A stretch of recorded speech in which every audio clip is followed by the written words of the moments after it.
Spirit. Woo, y'all know. All right, we're live. What's good, everybody? Y'all know it's your girl Ash. Welcome to another episode of Black Girl Interrupted. And as y'all can see, I can't never get my damn hands right on this show, but y'all see, I got my boy Anthony down at the bottom with his dad. And then I got there we go. Yeah, Now I you're got right. it Yeah, together. you pointed Now right. I got my boy Trey with me. And y'all already know before I jump into tonight's topic. Y'all know before I even jump into tonight's topic, y'all know I got to do my mental health check-in. So I need everybody to drop in the comments. Let me know how you feeling today. Y'all know Mental Health Awareness Month is the month of May. Y'all know I do not stop the conversation on May 31st. I keep it going because right now mental health is so imperative and important that we discuss in the Black community. So we have to keep the conversation going. So as we wait on everybody to tune in, I'm gonna ask you, Trey. Today is Friday. Sunday. Hell, Sunday. how you feeling today? How was your week been? Mentally, how are you feeling today? Mentally, I'm great. Honestly, right now I'm in great spirits. A lot of things happened this week. Good things, so I'm feeling good. I had all my nephews here today, so I had like a little summer camp going on and everything. You The ain't kids. cussed them children out, did you? Did you see my post? Yes, I did. That's why I said you ain't Okay, cussed them children out, did you? you already know it. Well, they That's gone now. way I can back. only deal with kids for about 12 hours, and after that 12 hours, they gotta go. Those things, baby, them children cuts up over there. Here, that's why I say I couldn't be no babysitter. Because let me tell you something. You get on here, them children, baby, look here. All of them will be eating melatonin. Do you hear me? If you can't get your ass to sit No. down, them children will be eating melatonin. You got to sit down somewhere. Got my nerves bad. Right. Shit. And they will. Ooh, Lord, baby. I They don't don't have any play with kids, them and I children. really don't want No none. But whoo, shit. Well, they it's made me not want Sunday. none. Mentally, I'm good. I'm in a good space. Uh, this week was a good week for me. My daughter graduated on Wednesday, so now I will have two children in college. But I'm still stuck with that baby girl. She's 11, honey. Does any fucking body want her? Y'all let me know. I want to get it. Because, baby, when I tell you that little girl, that is, whew, They always say the crazy. last one because I'm the youngest child. They always say the last one is, that's the most loyal one. That girl, that honey. So I called it. I FaceTimed it yesterday. I say, Chase, what are you doing? She said, oh, I'm over here dancing. Let me call you back. That's what she told me. I say, I'm about so sick of her. I'm sick of her.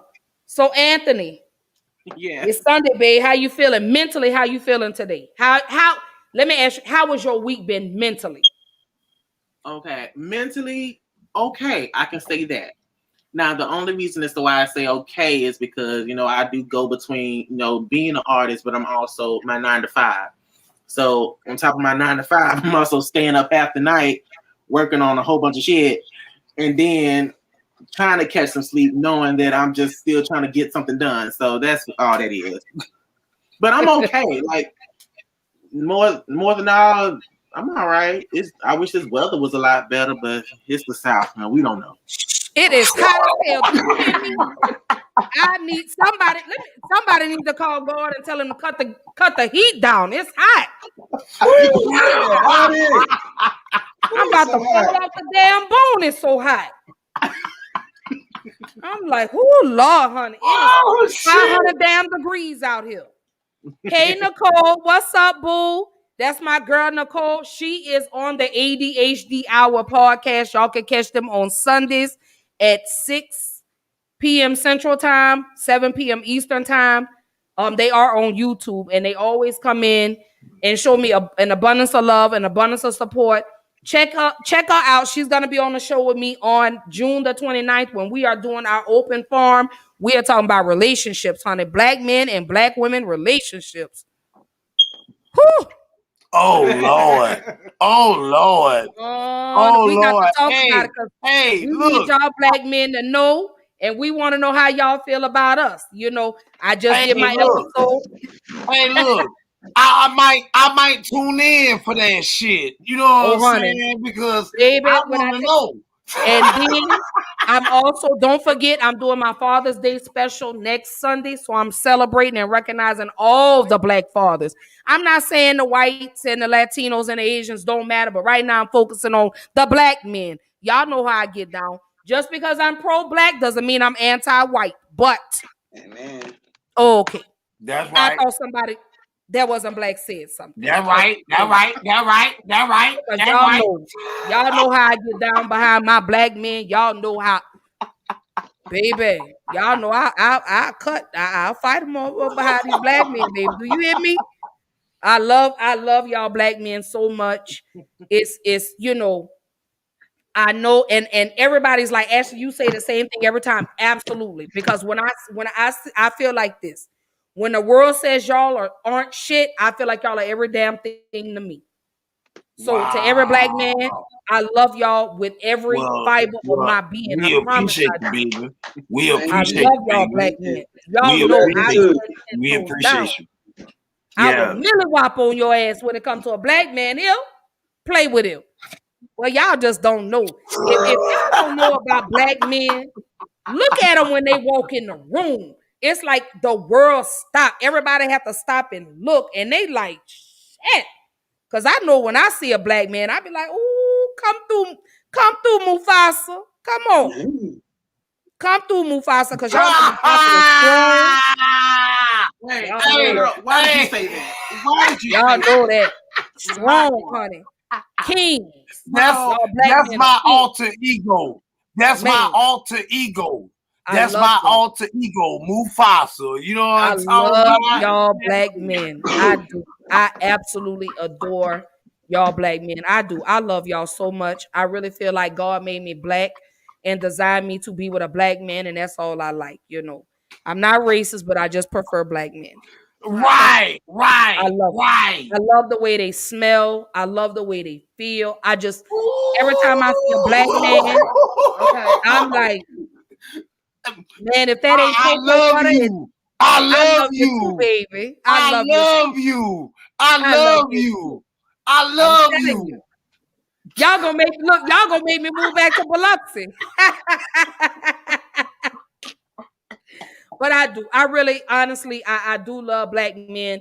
And I chose this particular month to celebrate Black men. Not only is it Father's Day this month, but it also is Men's Health Awareness Month. So I am going to do an episode in regards to why Black men don't go to the doctor.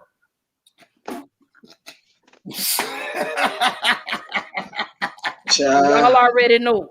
We doing men, like I say, it's Men Health Awareness. Black men feel like if it's not broke, you're gonna break it. But we need y'all. We need y'all here. We really honestly do. We need y'all Black men here more than ever. We need you in our children's lives. We need y'all in our lives. We need the Black man. I need Black men and Black women to collectively come together because the world already keeps us divided. So it's time for us to come together, Black people. Right. And yes, PSA, public service announcement. Next Sunday is Father's Day. So let me tell you, bitter baby mamas, something right now. That Sunday is not your day, okay? So don't get on Facebook. Don't get on Instagram. Don't get on Twitter talking about, happy Father's Day to me. No. It is not your day, ladies. No, don't do that. Let these men have their day. The world already tears them down. It's time for us to pick them back up. So do not get on Facebook, ladies, talking about happy Father's Day to me. No, man. I just want y'all to know I'm a guest on this show. I love all y'all. I love everybody. I'm a guest, and I love her. So I love her. But I'm just saying. What you saying is right. What you saying is right. And it's true. Because we go above and beyond for the Mother's Day. But when it comes time for the Father's Day, we don't get shit. Cricket. Zero. You get a bunch of posts where women are like, I'm the mom and the daddy and da-da. You didn't get yourself pregnant, baby. So no, that's not your day. Your day is in May, sugar. And also to the baby mamas, let that man see his son or his daughter or his children. Let that man be with his children. You know. And to the deadbeat dads, Father's Day is not for you, sir. April Fool's is your day. To the deadbeat dads, Father's Day is not for you. April Fool's Day is your day, sir. This is why I don't smoke. I don't want to smoke. I'm good. You go get look. Let me tell you something. Anything goes on Black Girl Interrupted. Everybody knows that when you tune in, you watch my show. Ain't no telling what type of conversation you gonna get. Everybody knows that. They know I get on here and I cuts up, I clowns, I act crazy, but that's the transparency in me. You get what I'm saying? Because this is how I am all day, every day. My shows don't change. Like I say, I'm the same person. I cry, I laugh, I joke, I cuss, I do it all on Black Girl Interrupted. So, anyway. So that's how it goes down. So y'all keep dropping in the comments. Let me know how y'all are feeling today. So we're going to jump right on into tonight's topic. That's what we're going to talk about tonight. So what we're talking about tonight, I know it's first off, let me say this.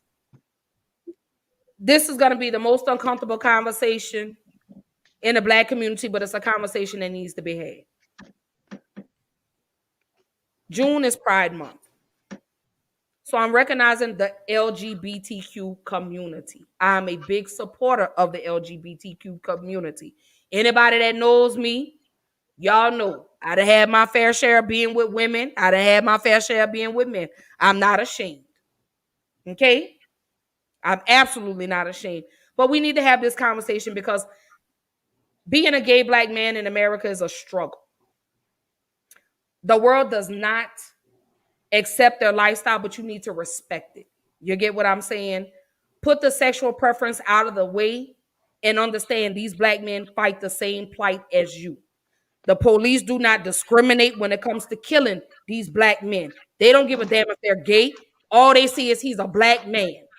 They don't say, oh, well, let's not kill him because he's gay. Oh, wait a minute. We just gonna no. They don't give a shit.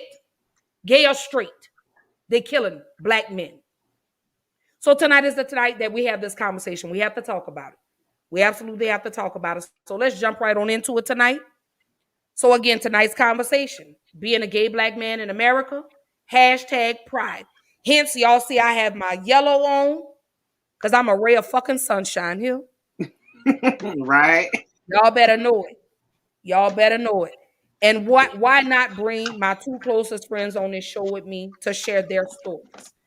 You know, I have Anthony's father on the show who doesn't mind telling y'all how he felt when his son came to him and told him he was gay. He's going to share his story. Trey is going to share his story.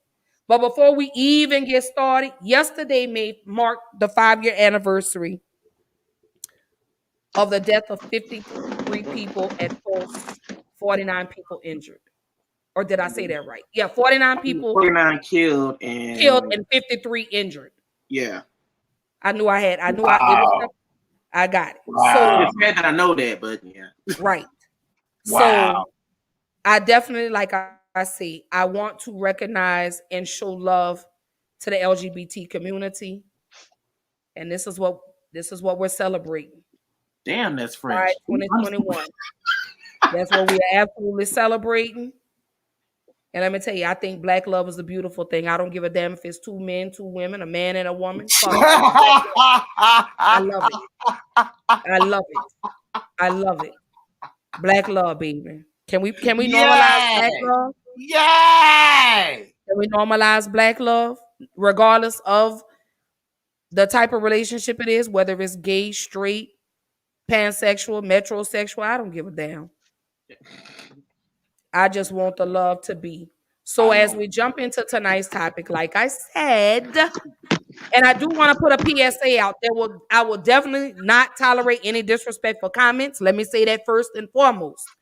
You get on here with that foolishness, you will get blocked. Okay? Right.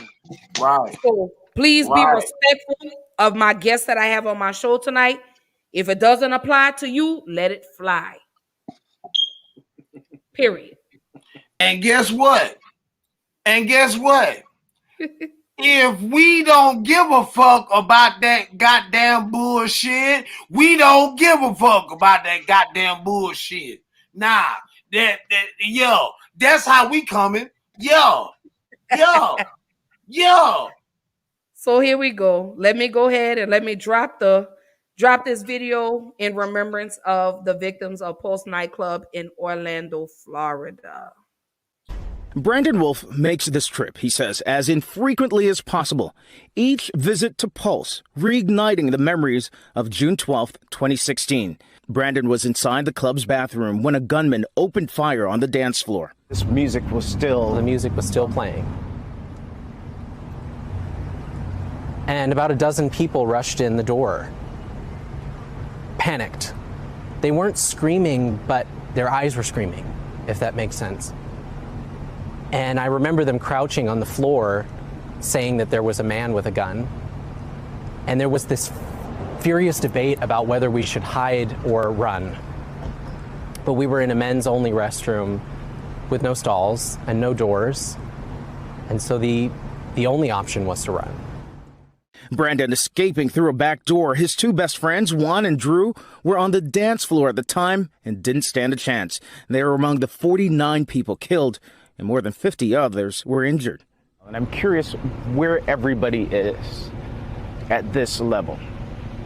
I think what's changed for me is that I've learned how to focus those things into a place of optimism.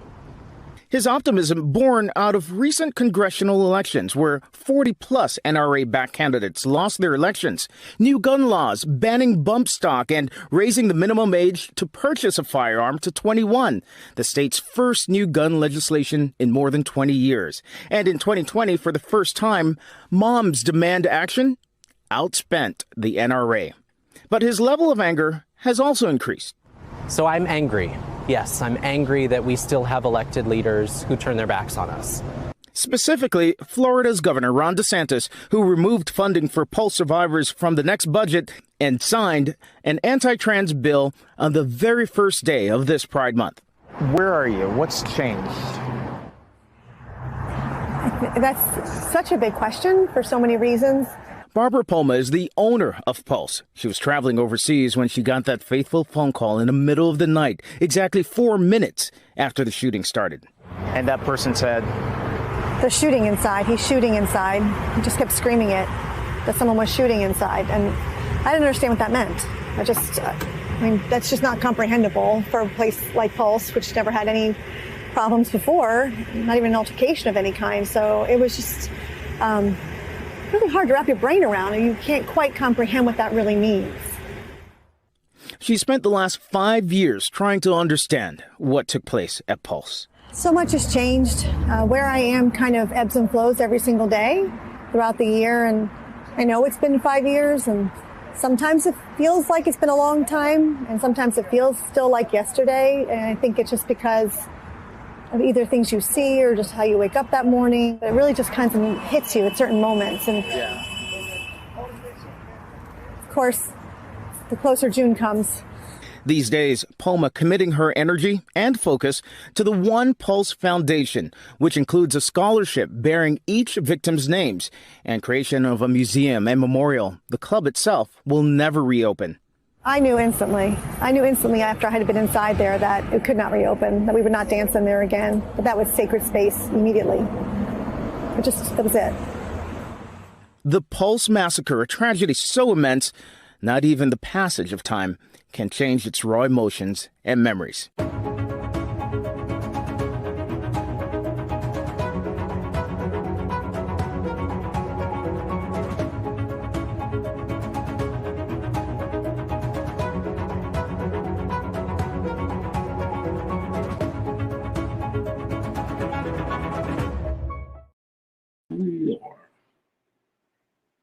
All right.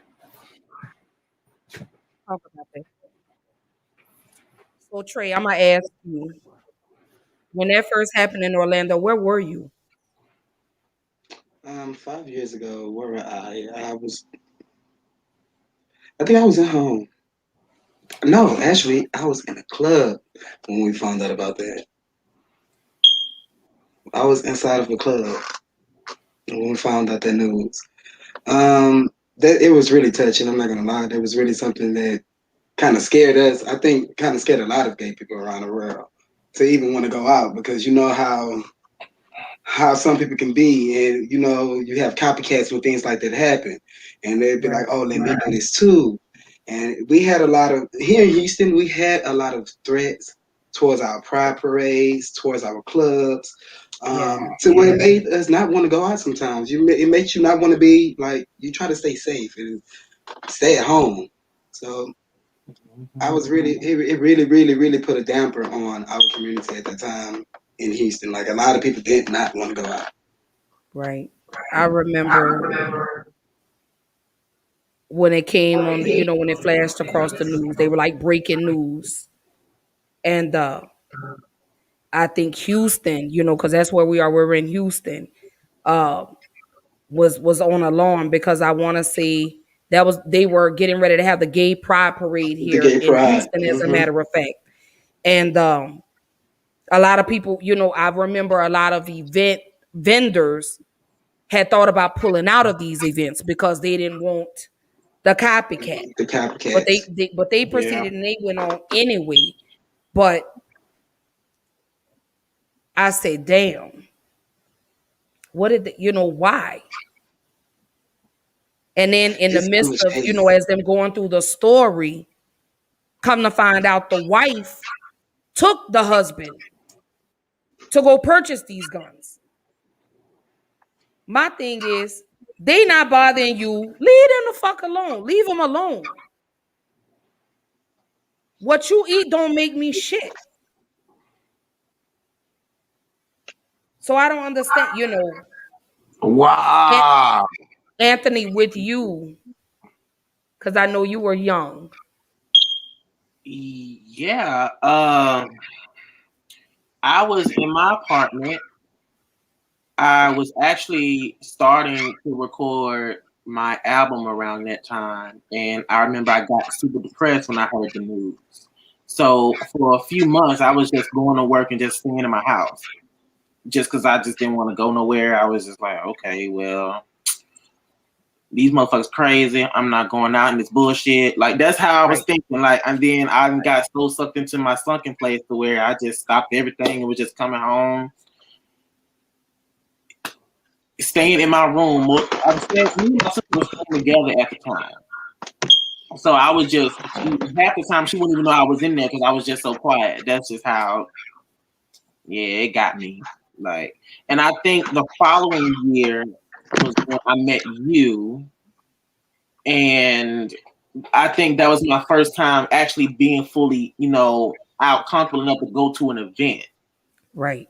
So when I met you, it was more like, okay, I can come back to life now because like the first person I saw was you. Right. You stopped me. So I was just like, what? And you were just like, I don't know, but something about you, I just want to give you a hug. And for some reason I needed that because I needed that because I was going through it. Nobody knew, but I was going through it. And I could have just fell out right then in your arms right there because I was feeling it. And you could have, because like I said, when that happened, I was like, damn, another shooting, Yeah. another one.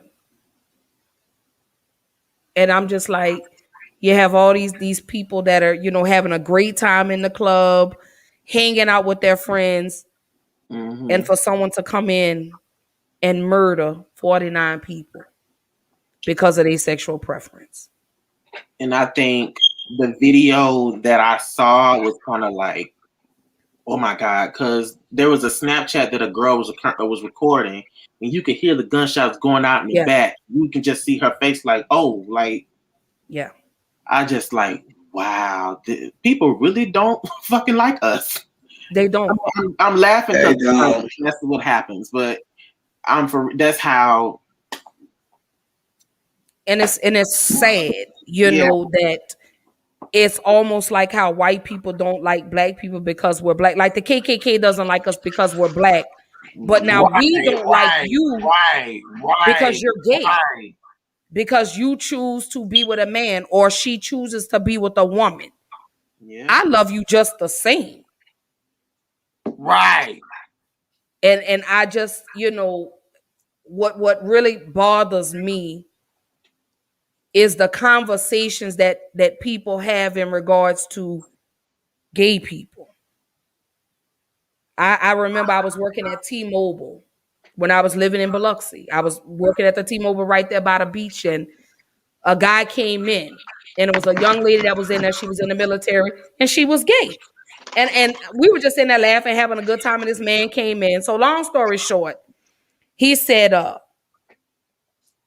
yeah, gay people, it's a sin. I say, oh, you want to talk about sins? I said, let me ask you, do you want to talk from the Old Testament or the New Testament? Because I know both. And he said, no. I say, but don't you eat seafood? Right. I say, did you have Right. children? I say, you have children, right? I say, were you married when you had your children? I say, you have grandbabies, right? Tattoos. I said, are your Do you children kiss married hair? to their children's parents? He got real quiet. I say, so let's not go with talking about the Bible, because see, not one sin is greater than the other, but that just seems to be the only sin they want to talk about. Right. I said, divorce is a sin. You're not supposed to remarry until your ex-wife or ex-husband dies. Oh, okay. I thought somebody that didn't know the Bible said Right. something. Right.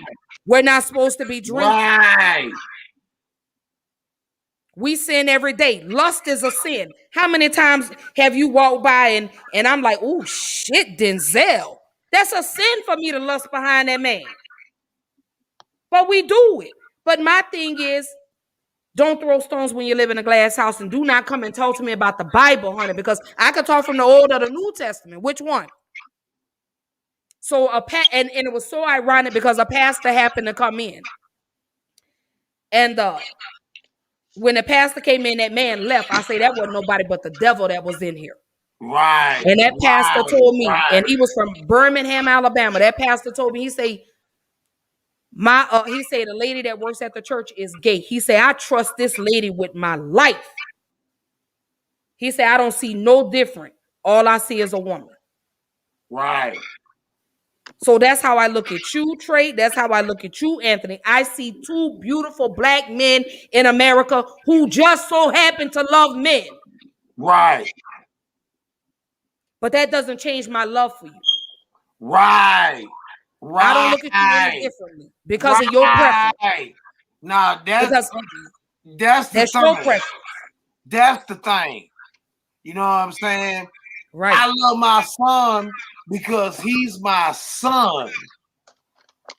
You know what I'm saying? Like, I don't give a fuck what they talking about. Right. I don't give a fuck what they talking about. This is my son. Right. This is my seed. You know what I'm saying? So if you got a problem with my seed, you got a problem with me. Woo, come on, church. Come on, church. You know what I'm saying? Somebody pass the collection plate. Look, let me tell you something. I'm a different breed from him.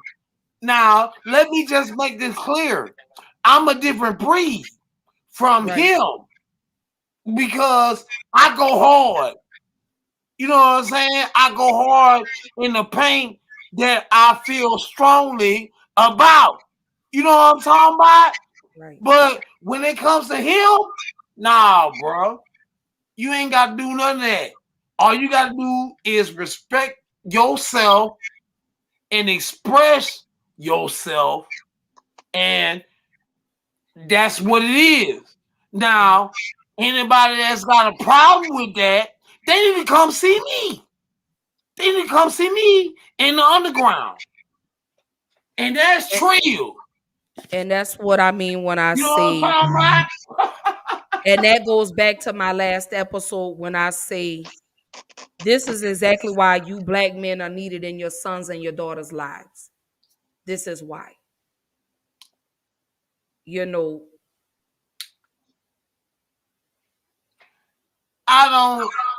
don't, feel no way that I can explain it.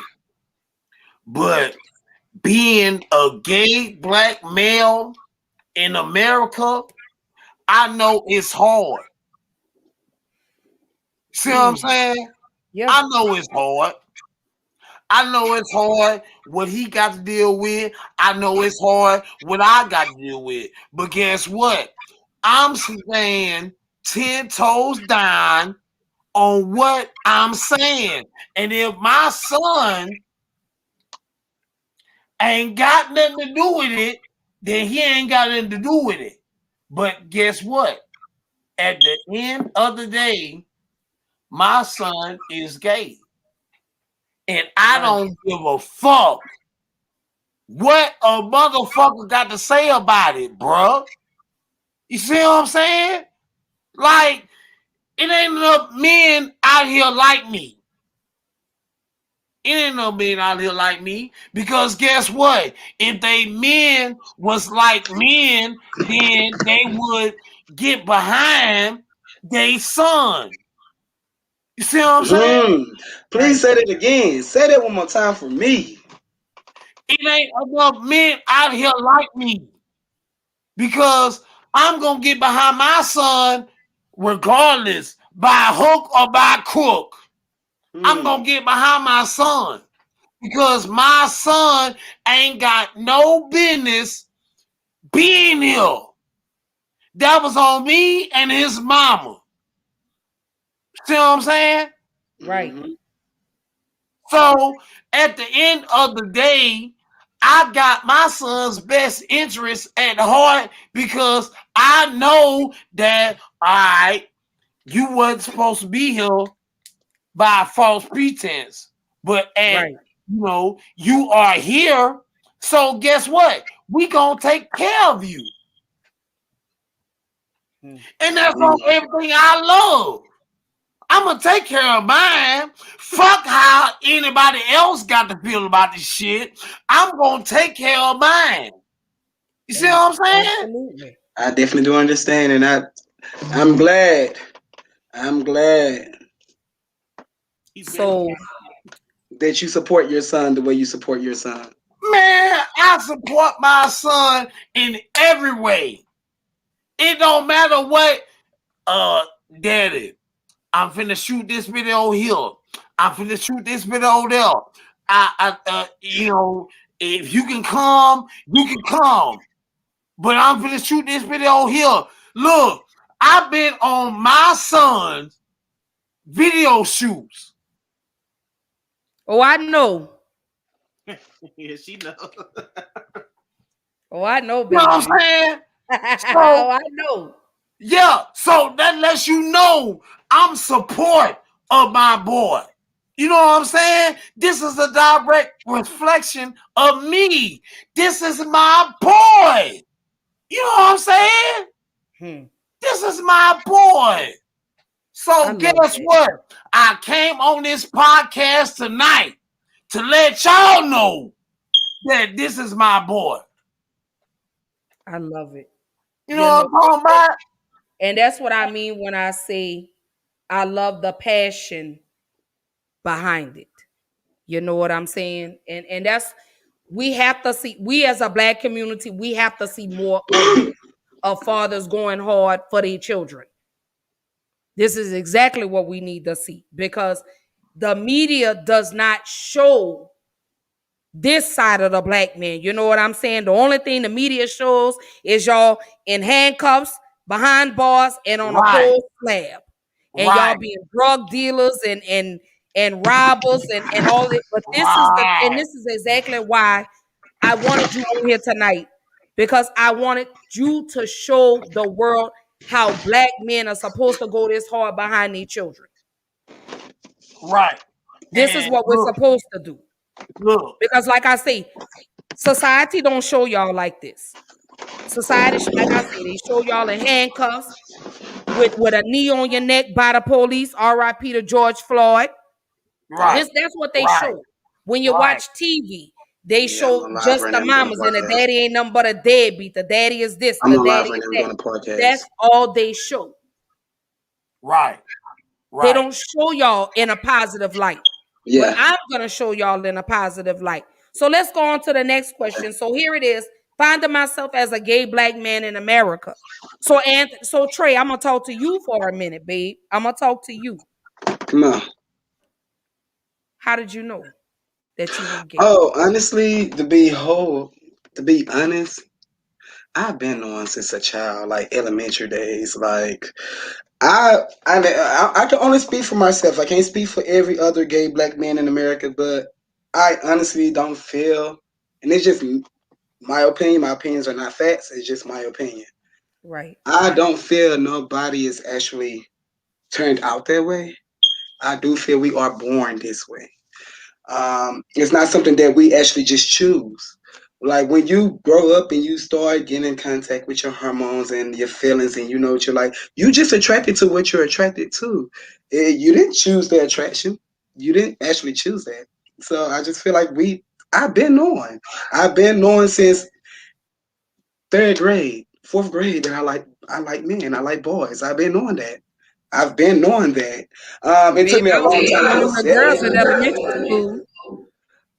You know, I was messing with girls too, because I feel like every most go through that stage to where you Right. know you try to. It's because of how you raised and how society makes you feel like that it's not okay to be gay. It's not okay, and I see it with little kids now. Honestly, I won't tell people like about their kids or nothing, but you can point out, you can see these little kids and tell, oh, okay, he's going to be one. But I Right. wouldn't dare tell a parent that about their child. That's for you and your child to have that. But you Have that see it. conversation. Yeah, that's for you and your child, or you and your father, you and your whoever the father is to have that conversation about your child. Like you see it though. Like you can see some of the characteristics and some of the things that, and it's not because father's not in the home or of that nature. I'm not gonna always blame it on that part.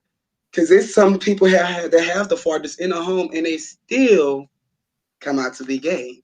So I've been on for myself, I've been on. It took me a long time to accept it, but I've been on. And Right. Right. I've been on. It's not like it was a secret to me that, oh, yeah, somebody hurt me or I got raped or something like that. And people do have those situations. I'm not going to take that away from them because people do have Okay. those situations.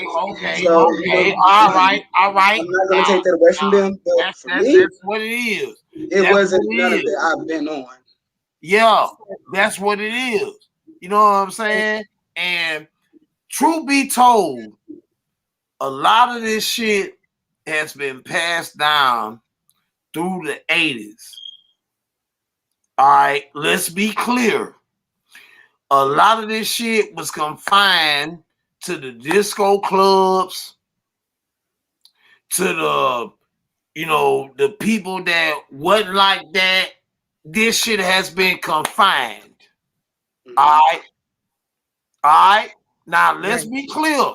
Now, until this shit started spread wide amongst the people and the people that they got to deal with that, you know what I'm saying? Then that's when this shit has got to taking its toll. But this shit has been going on since the 60s, bruh. Right. Yeah. Right. Now, hold Come up. on, educate us. Hold up. Wait a minute. This shit been going on since the 60s. I've been a DJ since the 70s. You know what I'm saying? So Right. this shit been going on. You know what I'm talking about? This shit ain't nothing new.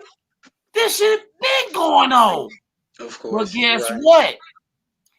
In the 80s and the 90s, they start to take a look at this shit.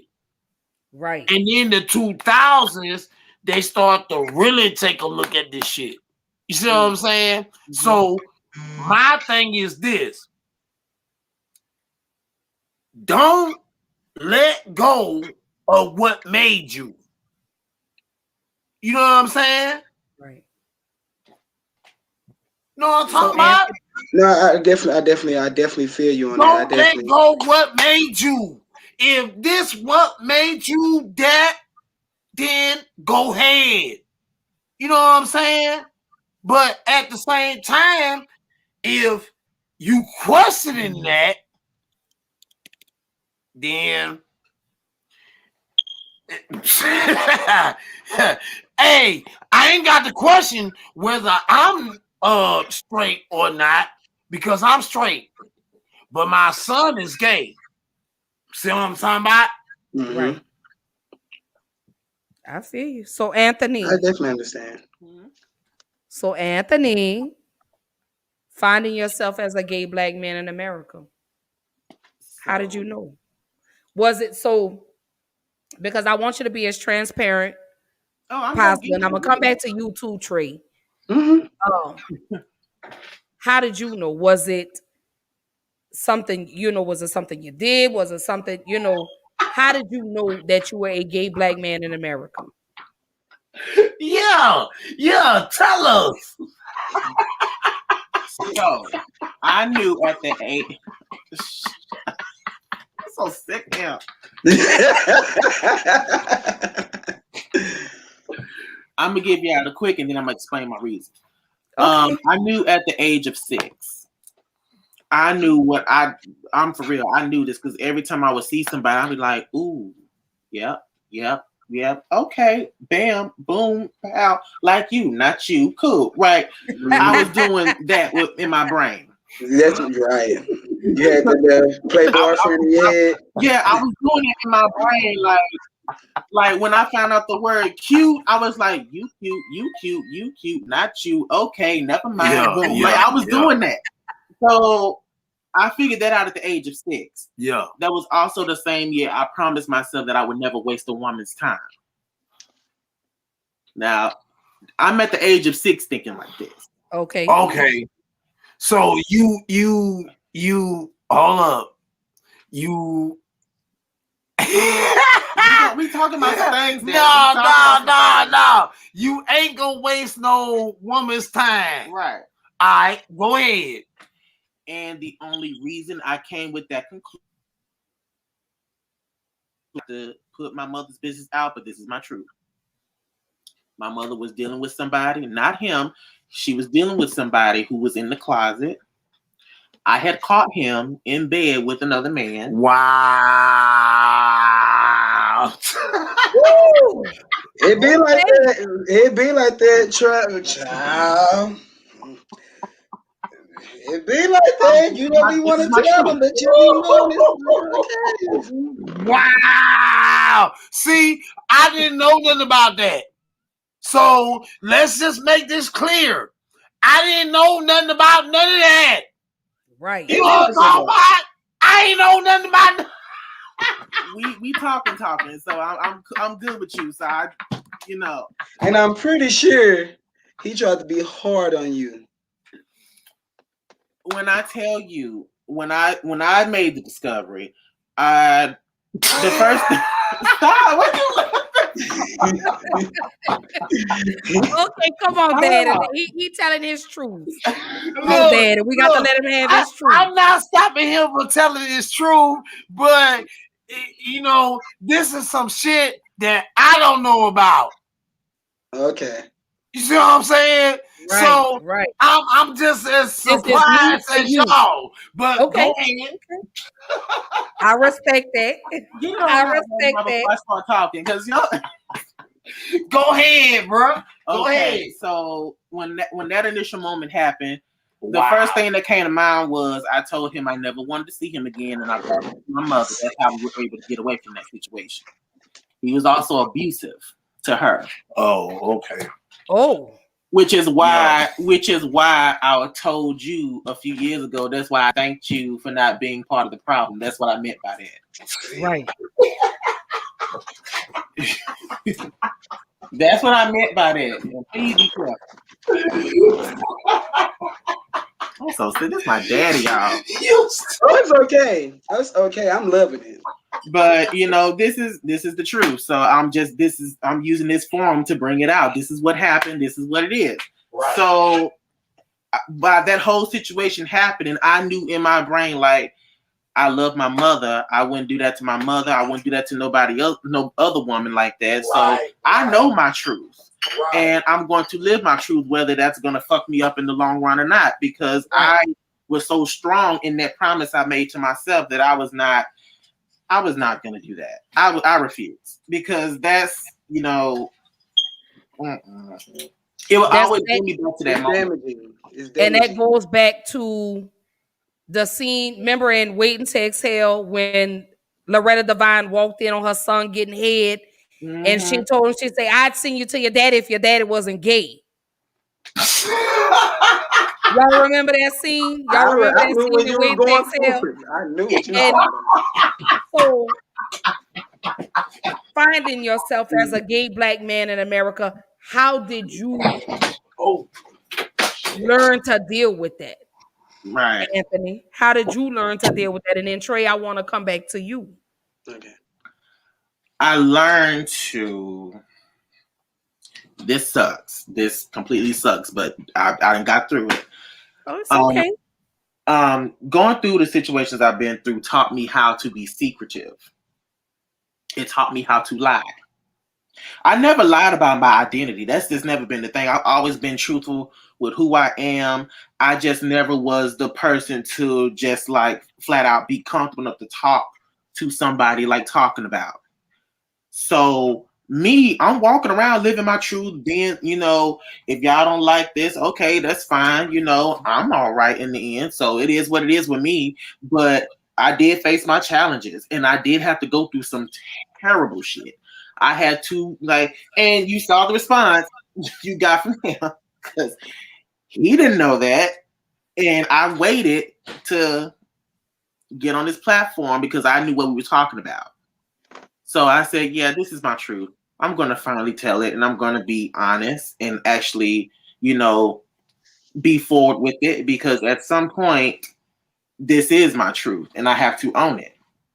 So yes, the guy that abused my mother, I may not like him to a certain degree, because my God, I done seen some shit. And that's kind of why I low key be on the edge when it comes to my mother's at sometimes, because I'm just like, girl, I need you here. I need you to understand that you are worthy and you deserve a whole lot better than what you think you're getting, because I'm your child and I'm looking at this. I'm seeing what you're not looking at. And I also have to add that I wish parents would listen to their children a lot more. Because when your child is coming to you and saying, look, something is off, something ain't right, I need you to fix this. I didn't really have the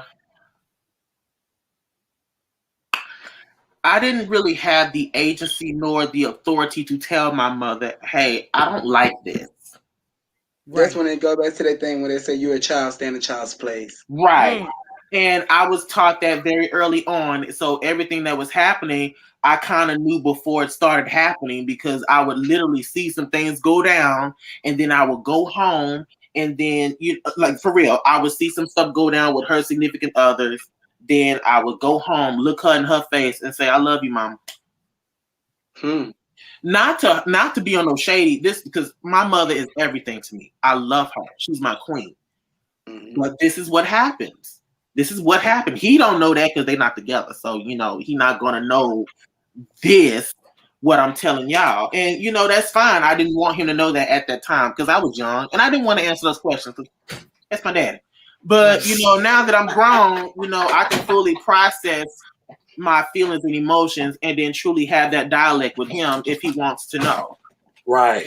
So that's what that is. It was all about, actually wanting parents to actually listen to me, which he obviously has. But I just wanted, people to really be, attentive to what I was saying, because I was trying to say some things.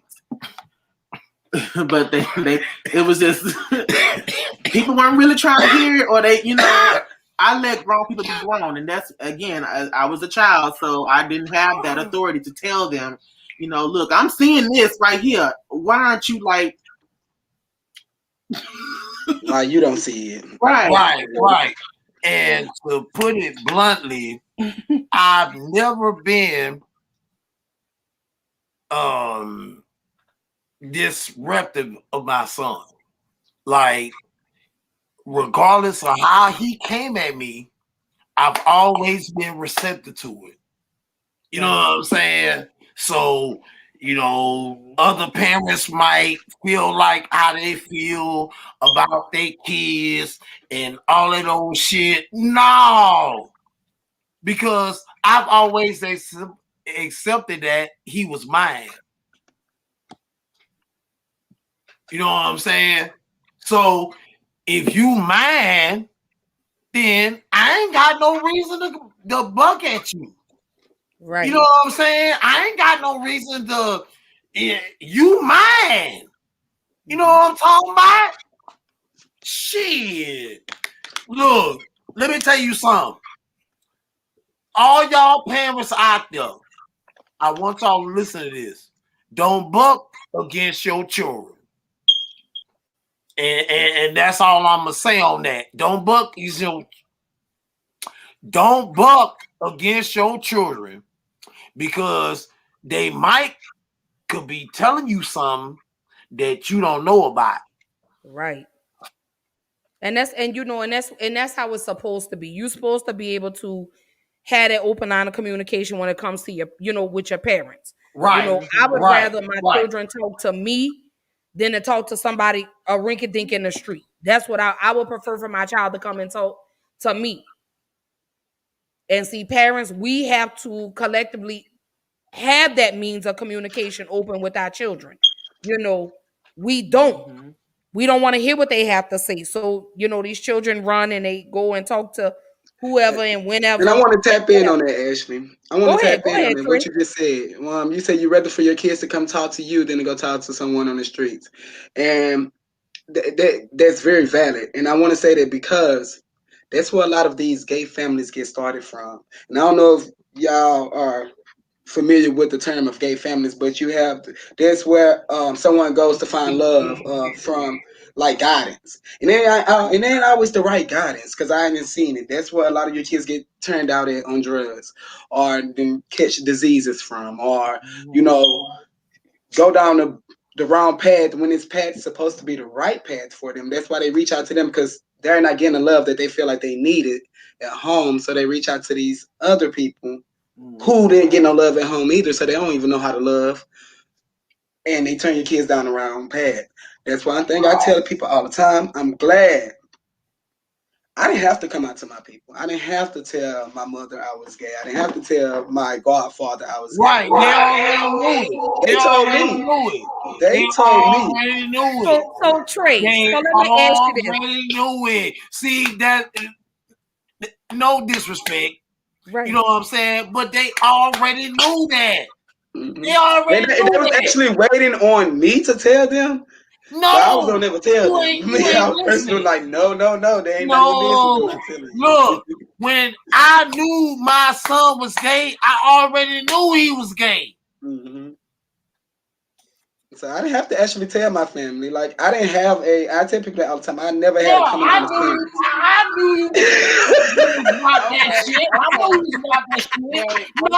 No. Hold on. Wait. See, this is why y'all got me on this podcast to tell this shit. You know what I'm saying? I already knew my son was gay. It happens though. Hold on for a quick second. What the hell are you doing? I already knew you was about what you about. Okay, so okay, continue. Okay, all right, Trey. All right. So all right. Let me ask you, Trey. Finding yourself a gay black man in America. Well, with me, so much, like I was saying, I didn't have to actually have a come out experience with my parents or anything like that. My father, I don't have a relationship with at all, so that's why I'm enjoying this. I'm enjoying it from them, because me and my father don't have a relationship, and I'm not sure why. And for a long time, it ponders on me, but now I don't really care. I'm about to be 32 this year, so you got a lot of more kids to try to go build it with. I mean, I'm not disregarding him, but I'm just not reaching out. I put it like that. But for my mom, and I was raised by her. You know, a single parent raising 4 kids. I was the youngest. I have had homophobic uncles. You know, so it was kind of Oh hard in wow. my house. So I had to be hard. I had, you know, I played sports and things. I had to do those things because it was like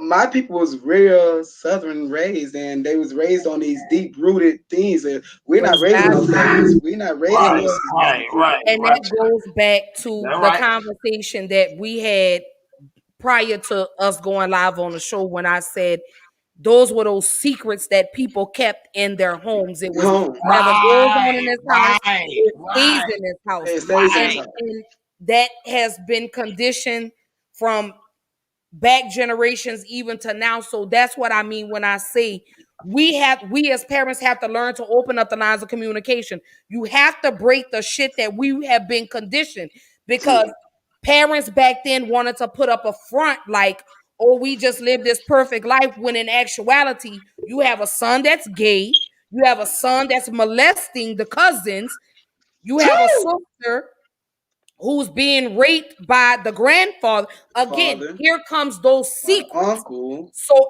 right. So we have to stop that. We have to open the doors and open the lines of communication with our children and have these conversations. Stop pushing your children away. And I'm saying this to all parents, mothers, fathers. My thing is, if I would rather for my son to come and tell me that he's gay, or my daughter to come and tell me that he's gay, than to hear it from somebody else, like a relative or something. I Right. want, because I want my son or my Right, daughter to be right, open with me, and I'm receptive to it. If my son were to come to me today right. and say, "You know what, ma, I'm gay," I would say I wouldn't give a fuck. I still love you the same. And anybody that messes with you, you already know how your mama gonna get down. That's my mama. And If I'm my glad I if didn't have my to go to her when she came to me with it. She's like, you know what? My Yeah, daddy actually told we me. we don't give a fuck. All right, now let's just make this clear. right, We don't give a fuck who's gay. We don't give a fuck. But We it's kind don't of give like, a you know, fuck. on it, I'm glad you say We that. don't give a fuck, And it's bro. kind of like you feel like We, your some parents do, and it's hard for like a child if bruh, you don't have that bruh, around bruh. you. It feel like We it's don't. hard.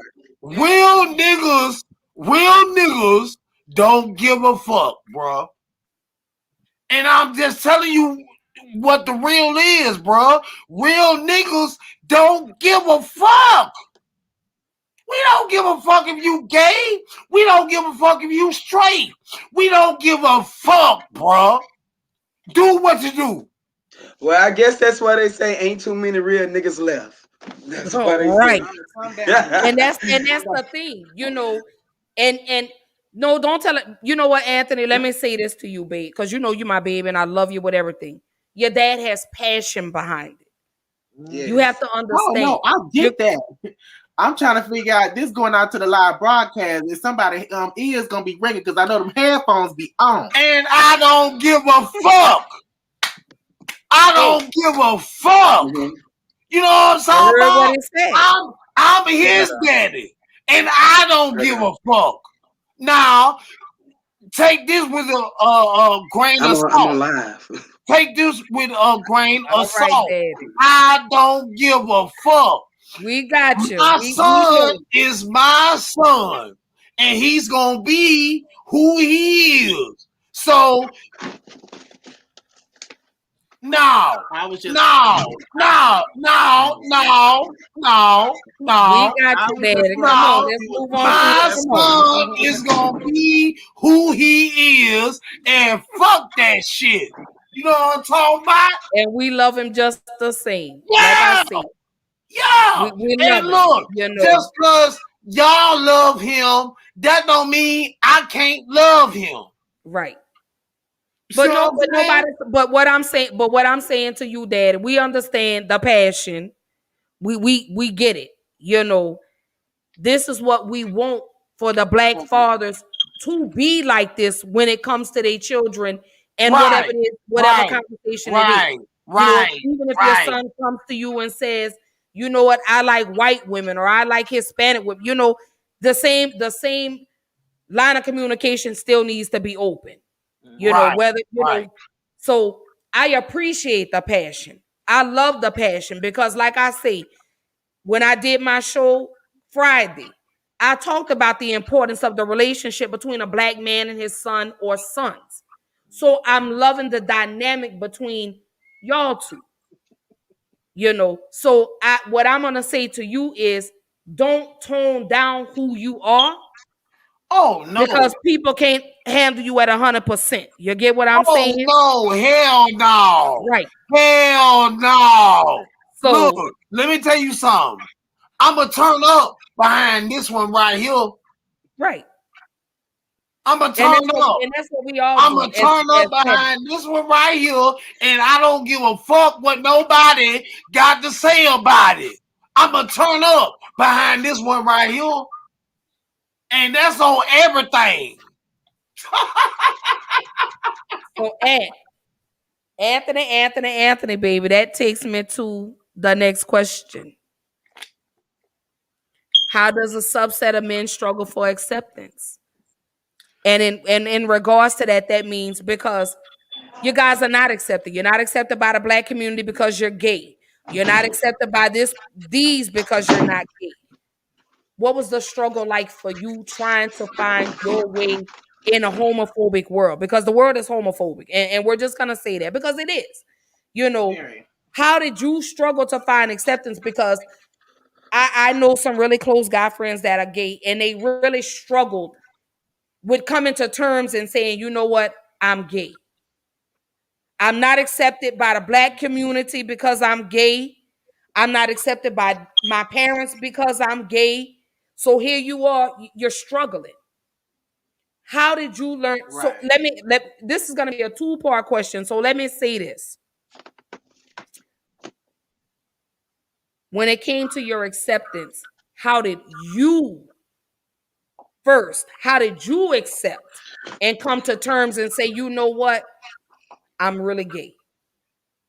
Because like I say, I know some men that have tried to be with women to try to prove that they weren't gay. And I've seen it. So when did you come to the realization when you looked in that mirror and you said, I'm gay? Like I said, And how did, excuse me, I'm over here. Y'all know, how did it affect your mental? So a two-part question. So Right. answer the first one. How did you know, how were you able to accept it? And then how did it affect you mentally? Okay. So I knew again. I knew at the age of 6, but it took me at the age of 16 to really have the language for it. If I'm explaining that right, like I had the language to like come to terms with myself and be like, basically, I gave myself the freedom to do so with myself.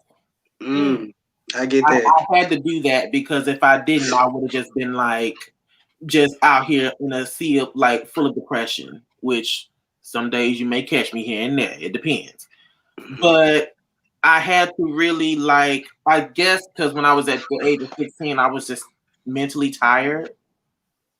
I was, going through, growing up, and then hormones obviously raging out of control, and then Right. dealing with people who wasn't trying to talk to me or hear me, then dealing with the bullying because that got bad. Like it was a lot with that, and then having to come home and deal with the bullying at home, and then go to bed and redo all this in the morning. So I had to really get myself. And you know what? I'm glad you asked that. Because I know exactly what moment that was for me. When my mother asked me how do I feel about, letting the person she was dealing with at the time come back in the house.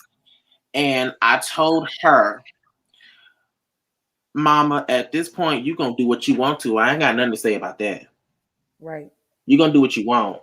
And the look on her face when I said that was just like, because she always came to me and asked me, how do you feel about this?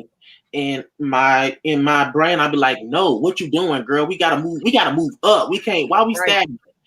But it took me at the age of 16 and me getting to a numb spot for me not caring.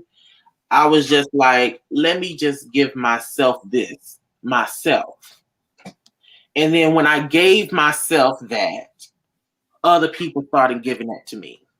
I had to really give myself that energy because to me, I feel, but this is for me. This, I don't, I can't really speak for everybody.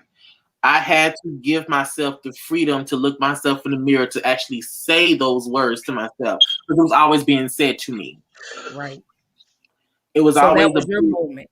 Yeah, your it was moment always a bully telling me I was gay. It was always somebody I'm overhearing in the family about going secret conversations they think I didn't hear. I was hearing that. I was hearing all of this. So I had to get in front of the mirror and actually be okay with what I was saying to myself. And then walk in that truth. And that's that's one of the hardest things that we do is being able to walk in our truth and accept who we are. So we have some comments that are rolling in. So Big Brother Will has tuned in with us. Shout out to your Big Brother Will. He is the host of the ADHD Hour podcast as well as the Black podcast. What's up, Big Brother Will? You know what I'm talking about? His show is amazing. It's absolutely garnered towards Black men. Amazing conversations. He had a show today. And like I say, he's been on the show with me quite a few times, and you guys will see him again. So we have another comment right here from my boy, Big Low Country Sports. What's good, my baby? So he says to you, Anthony, and to you, Trey, hey, young brother, I ain't got nothing but love for you. This part of the Black community loves you just the same. It's already tough enough out here. Thank you. Yeah. Big Brother Will says, we don't care. Thank you. Big Brother Will says, we focus on our own purpose. Big Low Country Sports say that's right. And don't forget, y'all go follow Big Low. Let me say this about Big Low Country Sports. Go follow him on YouTube. He great football conversation. Yes, he is a Falcons fan, but he gives the most unbiased conversations when it comes to football. So y'all go follow him on YouTube. And Big Low also says, live your truth, brothers. Hey, thank you. Hey, thank you. Look, we appreciate that. Look, let me tell y'all something. You know what I'm saying? And I'm being as honest as I can be. When my son first told me that he was gay, I read him his rights on the front porch of my mama house. I read him his rights, and I said to him, hey, look, you got to be on the lookout for this shit. You got to be on the lookout for that shit. You know what I'm saying? So it wasn't like I wasn't trying to tell him what he was up against. I was just letting him know he was up against that. You know what I'm saying? So, I love my son. You see what I'm saying? I love him. But guess what? If he's going to do this, then he needs to know what's out there for him. You see what I'm saying? Right. That's the only way. Now, don't get it twisted. I love my son. But truth be told, that's the only way that we've been getting along because he's been doing his thing and I've been doing mine. Right. And guess what? The result came out of that. Him doing his own album. So let me ask you.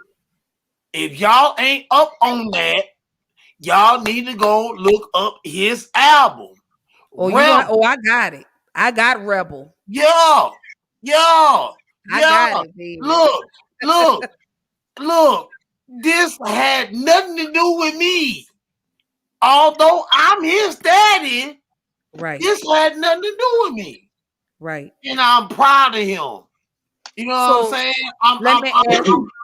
I'm super proud of him because he did this shit the way he wanted to do this shit. You know what I'm saying? Let me ask you this. I'm super proud of him, bro. I love you, man. Daddy, let me ask you,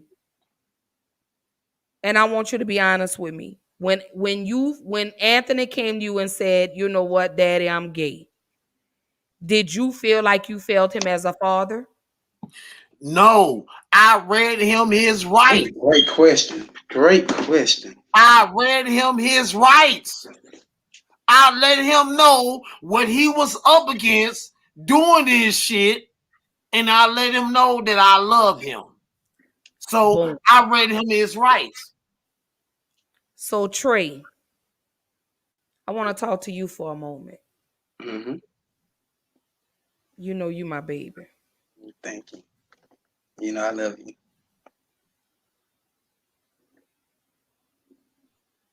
I hate y'all go through what y'all go through. I really do.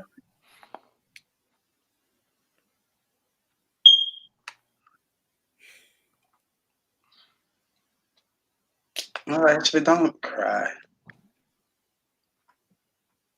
Because y'all go through enough as black men in America. Y'all do. Y'all really do. And I really wish I could change the world. Hey, let it out. Let it out. Let it out. Let it out. I really wish I could change the world. I really wish people could see you the way that I see y'all. Honestly, people don't understand. People don't understand what we go through. You know what I'm saying? People don't understand what we go through. So I'm just gonna clarify it for you. This is my son. This is my seed. I helped to make this. Mm-hmm. So why would I be against this? Why would I be against him? You see what I'm saying? I wish a lot of more fathers speak like that. This is a part of me. You know what I'm saying? A lot of more fathers think like that. Why would I be against him? No. If you won't come this way, come all the way this way. Don't come half-ass because I'm gonna check you. But see, let me tell you something. That's why it's a lot of depression in our community. That's why it's a lot of suicidal thoughts going on in our community. That's why a lot of kids commit suicide in our community, because they don't have that. They don't have that person they can go express that to. They don't have that love being given to them in our community. We don't, especially from the father. Majority of the time, if you have a parent that do love you, it's your mother.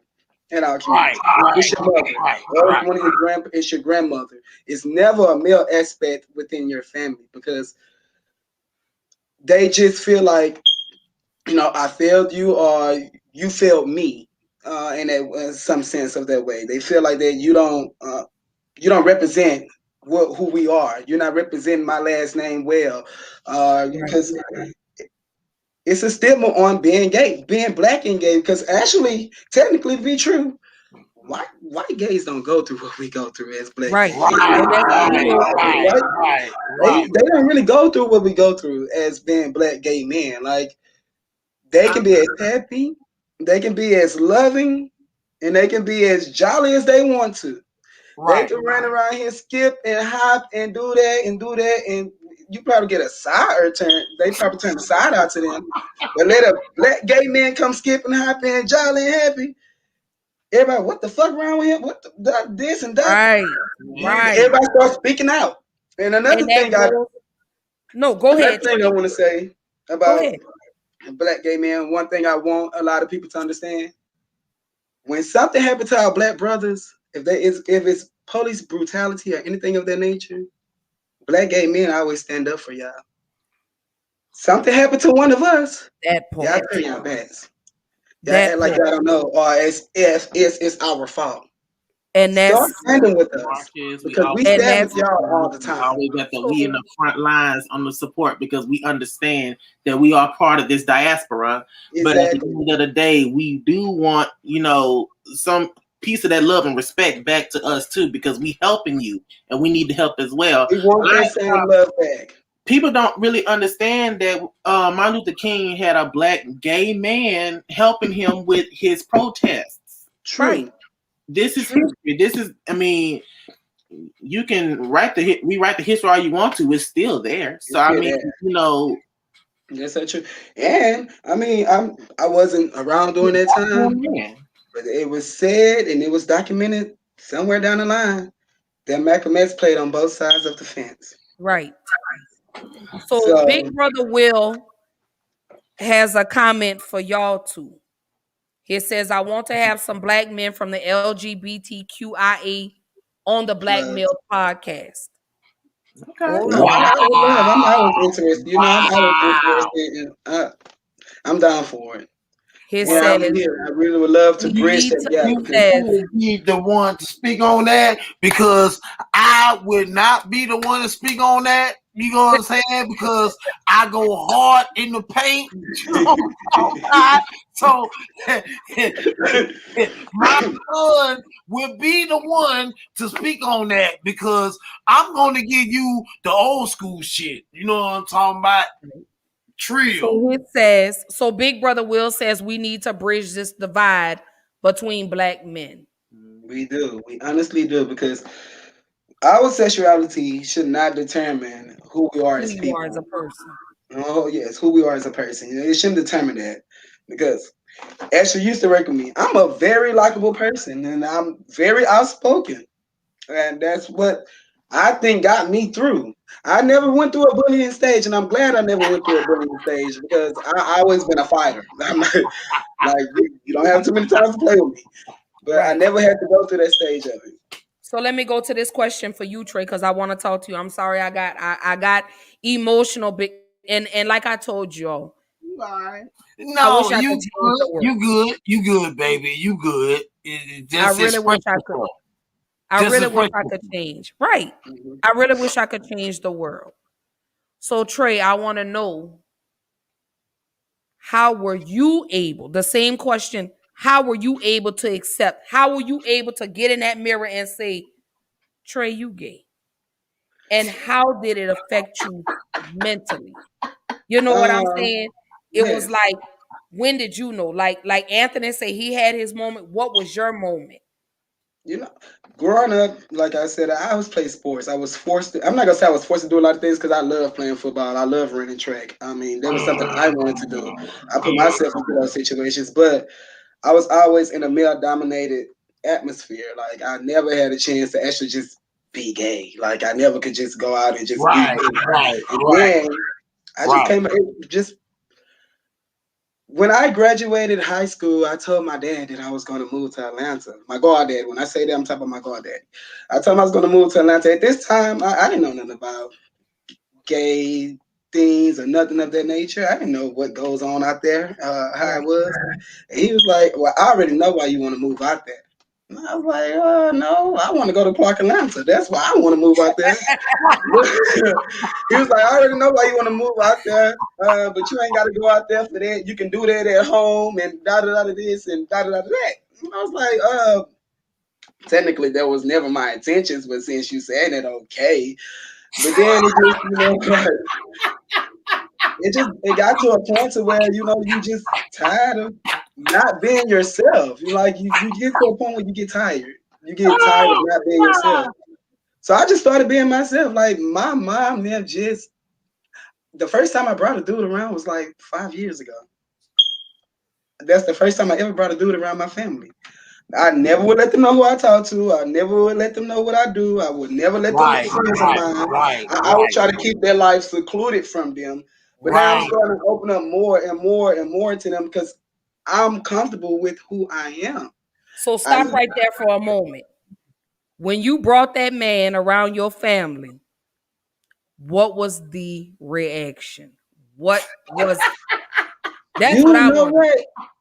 It was actually better than what I actually thought it was going to be. because they was actually accepted of it. They accepted him. My mama No. accepted him. My mama still be calling this man her son-in-law, and I'll be like, "That is not your son-in-law. Stop saying it." Like my sister, they love him. My niece love him. Like these people love him. No. And I'd be like, Lord Jesus, but it was actually better. Now my uncle, he did try it, but they know me. And my sister-in-law came to me and told me, you actually changed my perspective on gay people. She was like, I really didn't like gay people at first, but I love you. And I love you. And I Right. changed it with my uncles. My Right. uncles were very homophobic. But I changed that perspective for them because they love me. And they rather accept me and deal with me than to lose me. Right. So And that's, you said the most imperative thing was, I would rather accept my child's lifestyle than to lose my child. I was having a conversation because I want to finish with you, Trey. I was having a conversation with one of my homegirls in Walmart the other day. And she said, her daughter is gay. Her daughter came out to her and she said, it was difficult for me to process it. And I said, I understand. I said, but you know what? If my children were to come, like I told you, if my children were to come to me, I'd be like, oh, okay. So when I'm gonna meet your girlfriend, or when am I gonna meet your boyfriend? Right. That's just me. and you just You don't know how know, they feeling, how much that would make them feel if they and ever that's do what it. they need. You don't know how much it just opens them up to let them know that they are loved, and you don't know what that feeling like just to know that you're accepted by your people, and you don't have to go out here and look for their acceptance. Yeah. It's Yeah. so But much. at the same time, now my no. See. My son hasn't brought anybody to the house. No, I'm not sure his age yet, but I'm a little older. I'm 32. I'm Fact. about to go on 32.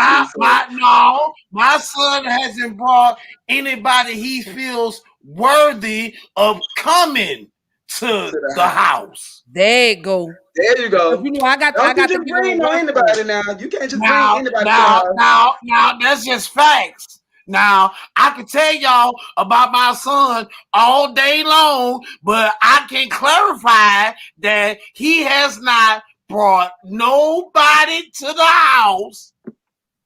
You know what I'm talking about?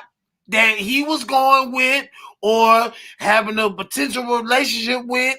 No, he hasn't brought nobody to the house. And that's facts. So Big Brother Will says exactly what we talked about. The thing is, But hold majority on, of hold the on, Ashley. Before we go to Big Brother, where I want to just piggyback on what he said. go ahead. If he do decide to bring someone to the house, because that will be actual in your face. And I'm gonna tell you something different about being said and you knowing it than you actually seeing it and being in the interaction of it. It's a big difference.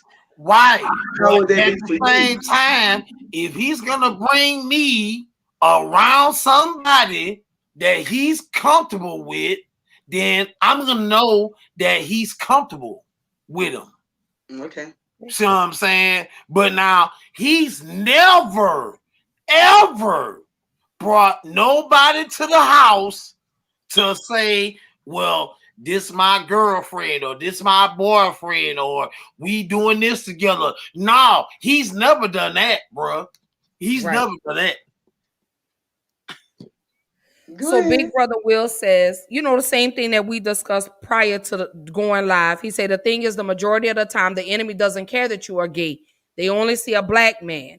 He said, so you as a black man have to worry about the overall black issues. He says we just have to encompass your struggle within the overall struggle, which is exactly what I said. When these police are out here killing men, they don't give a shit that you're gay. Let's talk about Isaiah Brown Jr. I want to say that was in North Carolina. The Right, transgender man right, that was shot right, 10 times by the police, and the police had right. just taken him home. And how did you mistake his phone for a weapon? God bless that he survived.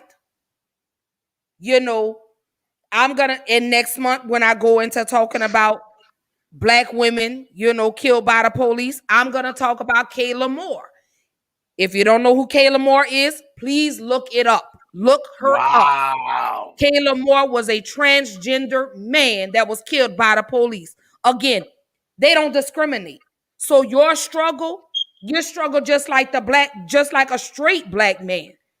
When Right. people kill Right. y'all, Right. they don't check your license and say, "Oh, well, let me see if he's gay." They just shoot. Right. Right. That's what they do. Right. They don't Right. care. That's right. So That's your right. struggle You're is the right. same as a straight black man. There's no difference. Only difference is y'all are fighting to be not necessarily accepted, but respected and Respected, right? understood. There you go. You Because know, honestly, they're and I not want to put that out there, we don't care if y'all accept us or not, because we're still going to be us. Right. We just ask that y'all Right. respect us. Right. So that's You, we never you don't asking for no care, one to but accept at it. the same We just want the time, respect. it's That's a it. police issue. You know what I'm saying? It's whether we got to worry about if the police shoot you and you unarmed or you gay or and we got to worry about if the police shoot you. You see what I'm saying? Mhm. And that's what the argument is about. Like, who you gonna shoot? You gonna shoot a gay man, or you gonna shoot a straight man, or you gonna shoot a man that is involved? You know what I'm saying? Like, come on, man. I'm glad we're talking about this because this just reminded me of the time I got stopped by the cops on the way to your house. Okay, talk about Come it. on, talk about it. Tell Talk me about about it. it. So what happened was I was leaving my aunt's house because my aunt stays down the street from my father. So I was leaving there and it was like around 12:01, and I'm used to walking there because I go back and forth. These my people. Like shit, I'm used to it.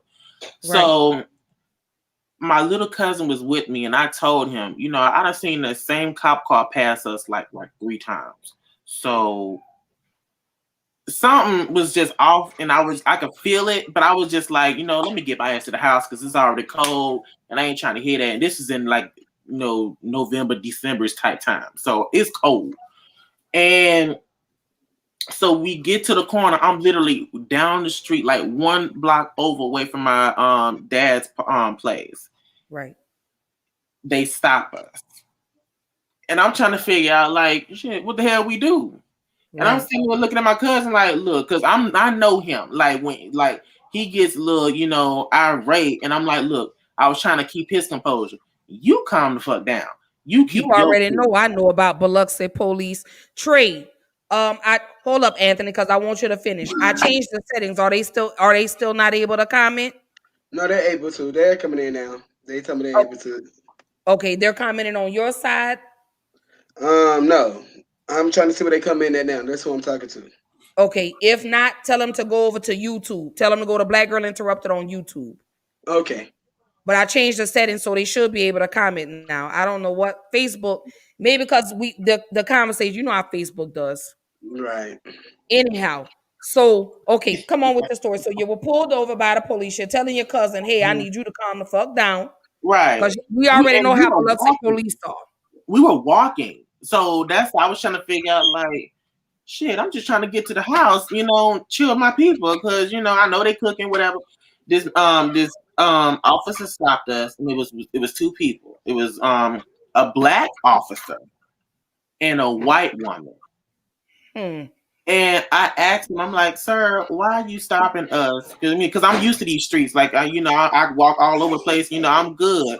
What's going on?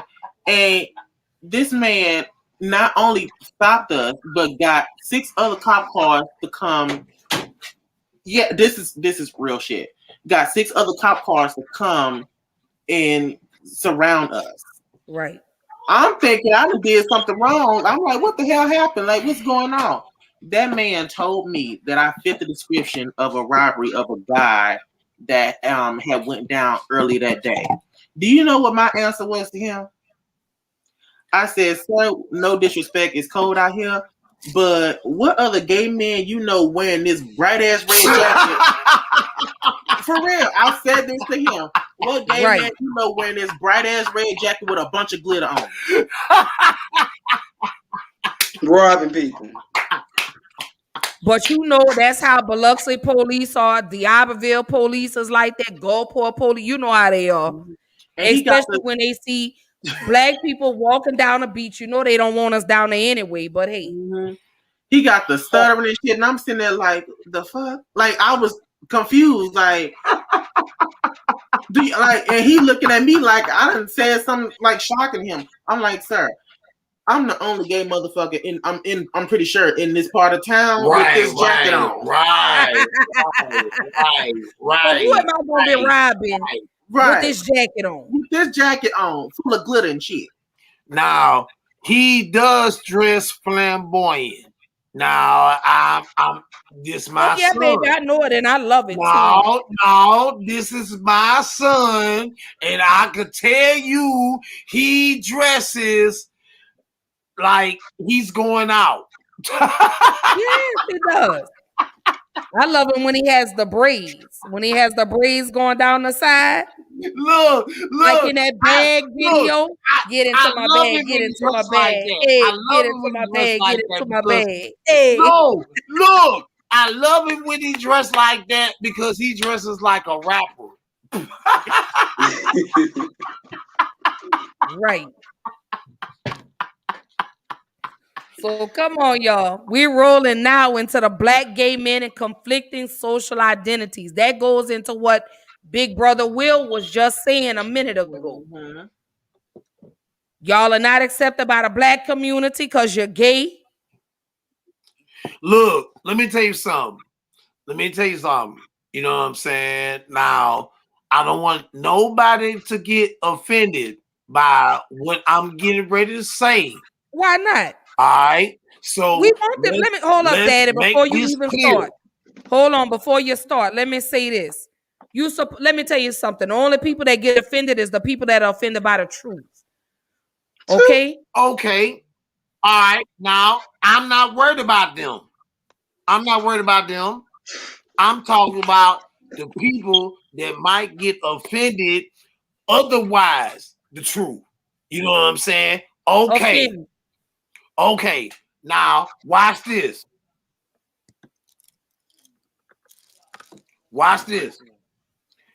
Look. This my son. All right.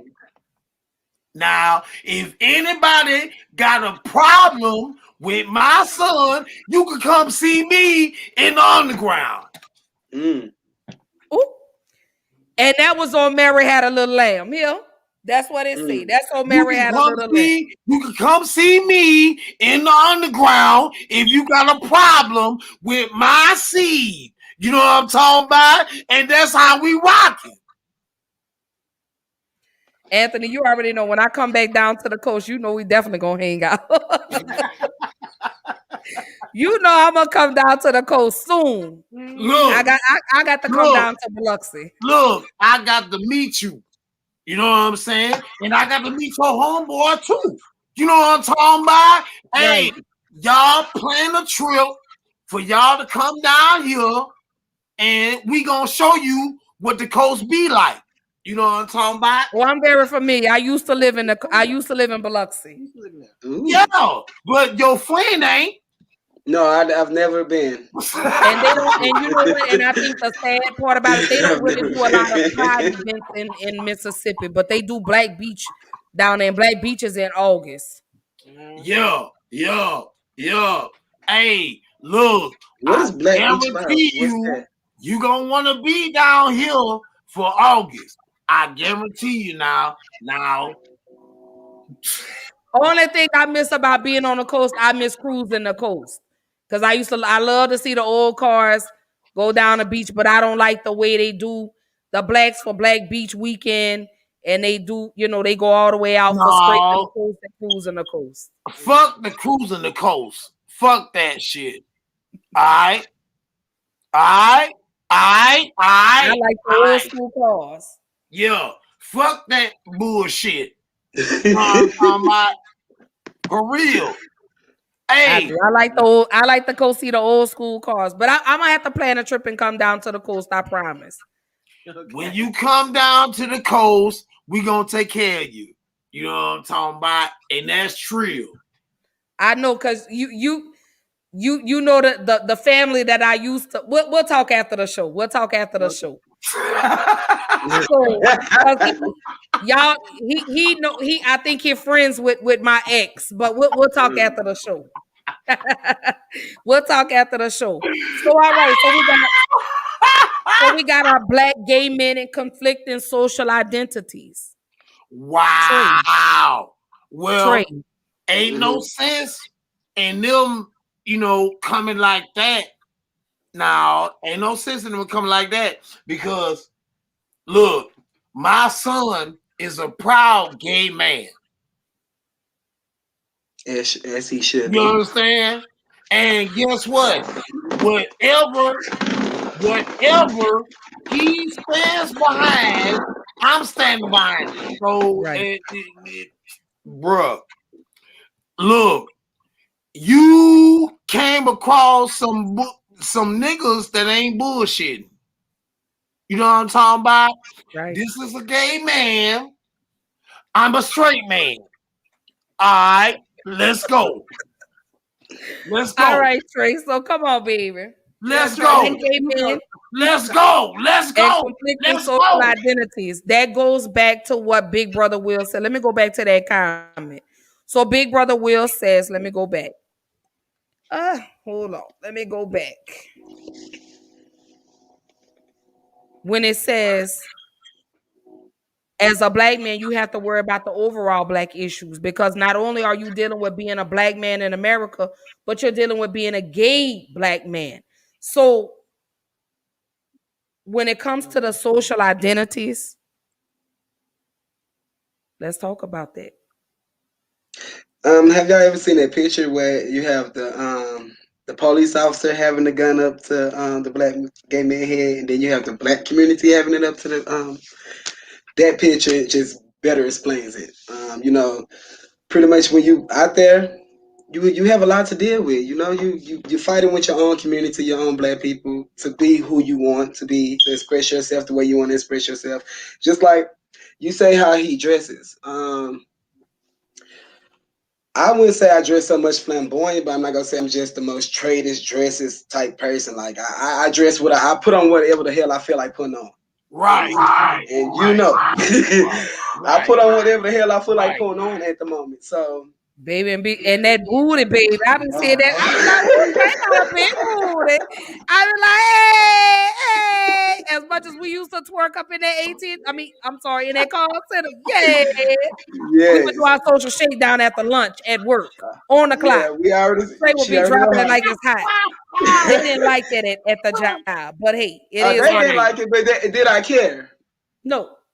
Exactly. And so you didn't like They it, but didn't did I like care? it. No. Because me, But I I would think put it the in only their face. ones that didn't like it were the ones that refused to accept that's who he was. But Right. I must say this, and I'm not saying straight people are not fun, but I've had the most fun with gay people. Cause y'all motherfuckers just be and I be right along with you. I have a lot of fun, So I go to the pride events, I go to the parades, I go to the parties that they have, and I have a ball. Yeah. One thing I could say, and this is just my opinion, when gay people party, you ain't got to worry about nobody bumping into nobody and people fighting and because you just stepped on somebody's shoe. The only thing you may have to worry about is somebody's bundles looking better than somebody else or somebody they arguing over because he mess with this dude and she mess with this girl. That's what the beef be about. But for the most part, they going in and they have fun. Ain't nobody pulling no guns and all. Hey, They turn up. you right. You right. You ain't saying nothing that's not dead to the right. You right.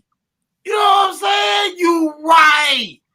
Cause they do. Now, They go in there and they have a ball without a care in the world. No, my thing is when you right, you right. Right. You know what I'm saying? So gays don't mind partying with females, but partying with each other, that's a different story. Right. if you come with the right type of attitude, then you're going to receive the type of recognition that you want to receive. Right. You know what I'm saying? If you come with the right type of attitude, you know what I'm talking about? Everybody ain't gay. And we know this. But there's people that are gay. You see what I'm saying? So what we gonna do? Alienate them? No! We gonna keep them partying, bruh. Right. And look, I come from the DJs when I DJ for the disco era. You know what I'm saying? So I know what this gay shit is all about. Right. It's all about you feeling good, being in a club, and expressing yourself. Right. And having a good time without a care in the damn world. Yeah, So Trey, so coming back to you. Yeah. So coming back to you, Trey, black gay men in conflicting social identities. Do you feel like you're conflicted? No, I don't feel like I'm conflicted. Honestly, I mean, I identify for myself, how I identify myself. I don't feel like I'm conflicted or anything. I wholeheartedly accept myself. I do feel like people around me do accept me. I don't feel like I'm ever in a situation to where I feel like I have to switch up or change the narrative to fit their narrative because I'm accepting of myself. So, I be me. I move the way I move. I shake the way how I shake. I like I said, I don't have a lot of problems that a lot of other people have, and that's based off because I feel like he probably can even relate to that. I was raised off of love. My people honestly accepted me. My people, they treated me in a certain, carried me in a certain way to where I didn't have to go out there and look for certain things or certain.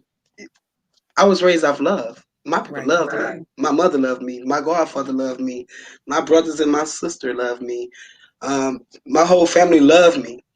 I never went through the bullying stage. I never had to. I was bullied for my. People tried it, but I was always a fighter. So. And so when it comes to your social, so did you feel like you had to fight to prove The point? right?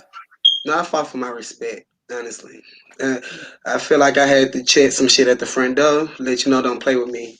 Like that. I'm not just gonna say that's even with just being gay. Period. Like I check shit at the front door. Don't play with me. I'm not gonna allow you to have that opportunity to play with me. Like this is who I am. You either accept who I am or you don't. Or you don't. So, If it bothers you, that bothers you. That's your problem. That's your issue. It don't bothers me. For me being who I am, I'ma always be who I am. If you feel offended by that, that's your problem. That's your issue. You and God have to deal with that. Not me and you. I don't care how you feel. And that's the way I feel when it comes to what's the word that they use? Alternative lifestyle. That's what they say. Instead of saying somebody's gay, they say alternative. Fuck the gay community, the lesbian, whatever, lesbian, gay, queer, trans, whatever. You look then and you look now. Do you think being gay is more accepted now than it was then? Of course, gay is a brand now. Gay is definitely a brand. It's very marketable. Like, as you can look, man, look at all these stores that support us this month. Look at all these big brands that support us this month. Oh, you can see a rainbow every goddamn where now. I mean, they putting it on clothes and labels. They ain't do that shit 10 years ago. Gay is a brand now. Gay is very marketable. We bet. Look at the trends. Men bags. Gays been doing men bags. That's a trend now. You got straight men that want to wear it now. They dress like us. They steal our lingo. They steal our style. They want to literally be us now. Literally, they want to be us. So we are a trend. We are marketable now. So let me ask you this, Trey, and I want your opinion. Do you feel like the reason they're more accepting of gays is because it brings them money? Of course. Of course. Because that's oh boy. Because back then, because I'm 42. So back then, boy.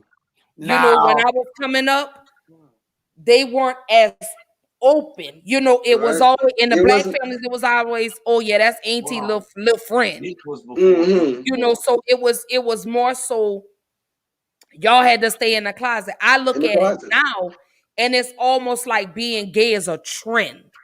It's Yeah. almost like It people are is a wanting trend. to be gay just to say I'm gay to fit in, and they not really gay. You get what I'm saying? Because I've Right. seen it. Because you have Prime the men that example, go back and Young forth. Thug. Look at some of these rappers. Prime example, Young Thug. You portrayed to be gay, did all this gay stuff, but you say you're not gay. We Right. are very remarkable though, and they understand that now, and they starting to see that we come with a big dollar sign now. I don't know how many people watch Pose, but look at Pose. It opened up the door for My every baby damn thing. girl watches it. She loves it because it reminds her that she was like, oh, she's like, Mommy, this is from the 80s. Because my Yeah, baby's a look whole at it. 80s child, And y'all. and it has great substance to it. It has a great dialogue to it. Look at Pose. It opened up so much. Gay people we are really, really, we are trendsetters. What people are finding out right now is that gay people bring in the money.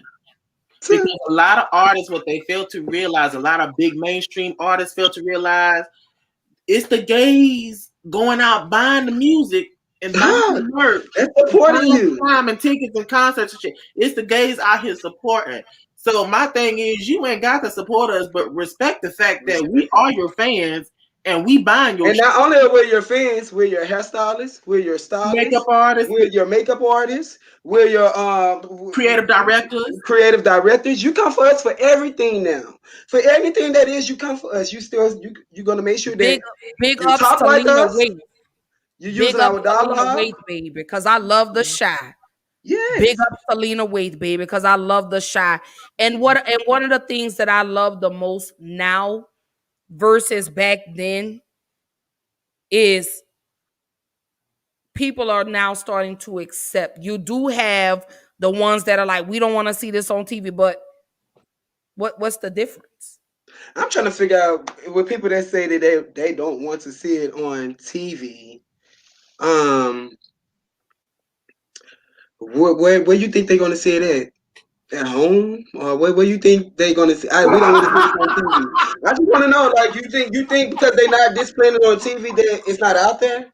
So you But think they should wait till they're 18 years old to go see it, or in the agenda thing? Stop saying it's an agenda. It's not an agenda. I don't believe it's an agenda. Oh, come on. Let's talk. I want to talk about that. I don't believe it's an agenda. It's not an agenda. First of all, it's going to forever be promoted. All right. So let's not get this, twisted. It's gonna forever be promoted. All right. It's gonna forever be promoted. But guess what? It's not gonna be promoted with the people that deem this shit, too reputable for the people. Right. Yes. So I was reading comments on Facebook, but you pulled it up. Not only that, most people won't be friends with gays. That's what. Oh, what's up, Shantoria? Hey, boo. I know who that is. But back to it, I don't think it's an agenda, Ashley. I really don't. It's life. It's a part of life. It's not going nowhere. And that's one of the things that parents have got to stop shielding their children from, because they made a big deal, because now they're starting to implement this in Disney movies, Pixar movies, and parents, I've seen the backlash. Parents are like, oh my God. But it goes back to what me and him just said. When did you identify that you was gay and you knew you was gay? At the age of 6. I said elementary.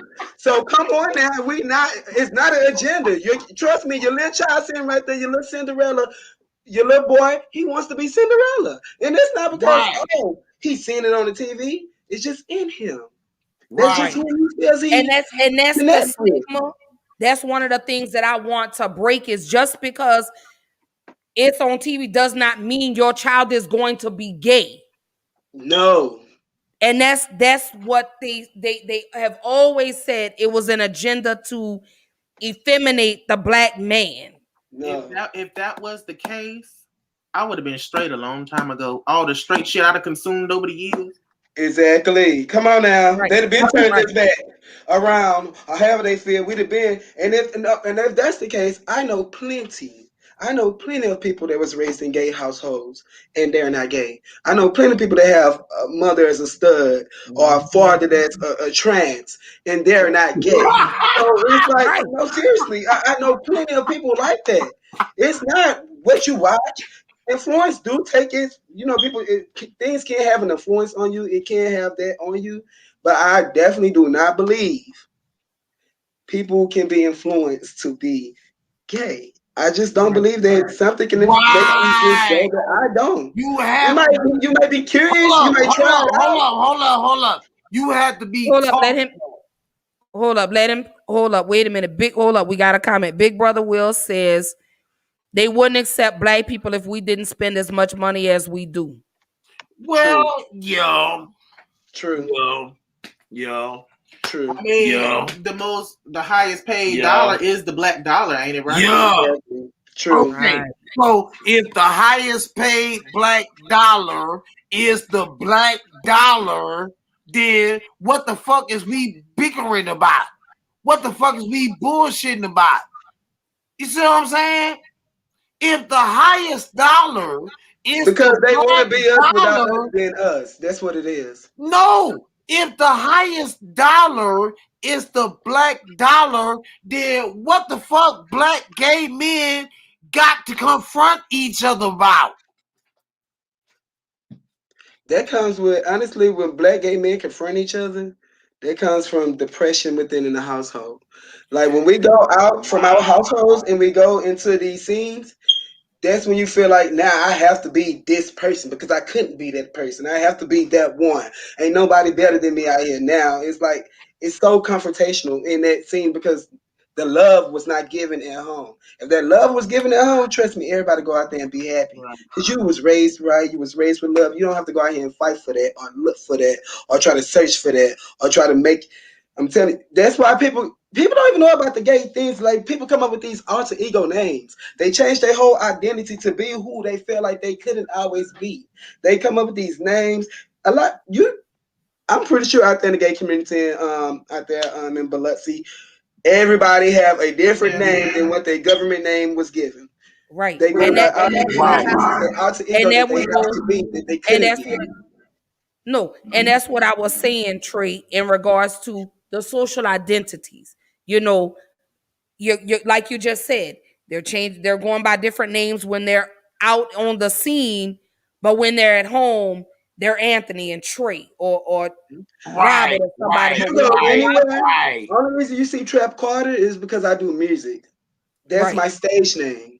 Anywhere else you go, home, club, work, everybody know Trey. My government name is Trevion, but anywhere you go, everybody knows Trey. I never had to switch up who I am to fit a narrative or right, to be who I couldn't be. I always could be Trey. I used to twirl sticks in my backyard as a little kid. I always was able to be Trey. My people never try to tame me or make me be like da da da this, but somebody I always different. knew I was around homophobic ways. Like I would hear how they would talk about other gay people. I would hear how they would say this about this, but it was So never let me directed ask. towards me. So let me ask y'all this because I want to know.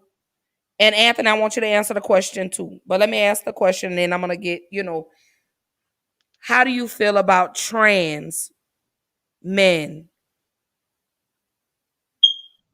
tricking straight men? Okay, are you asking him this or are you asking me this?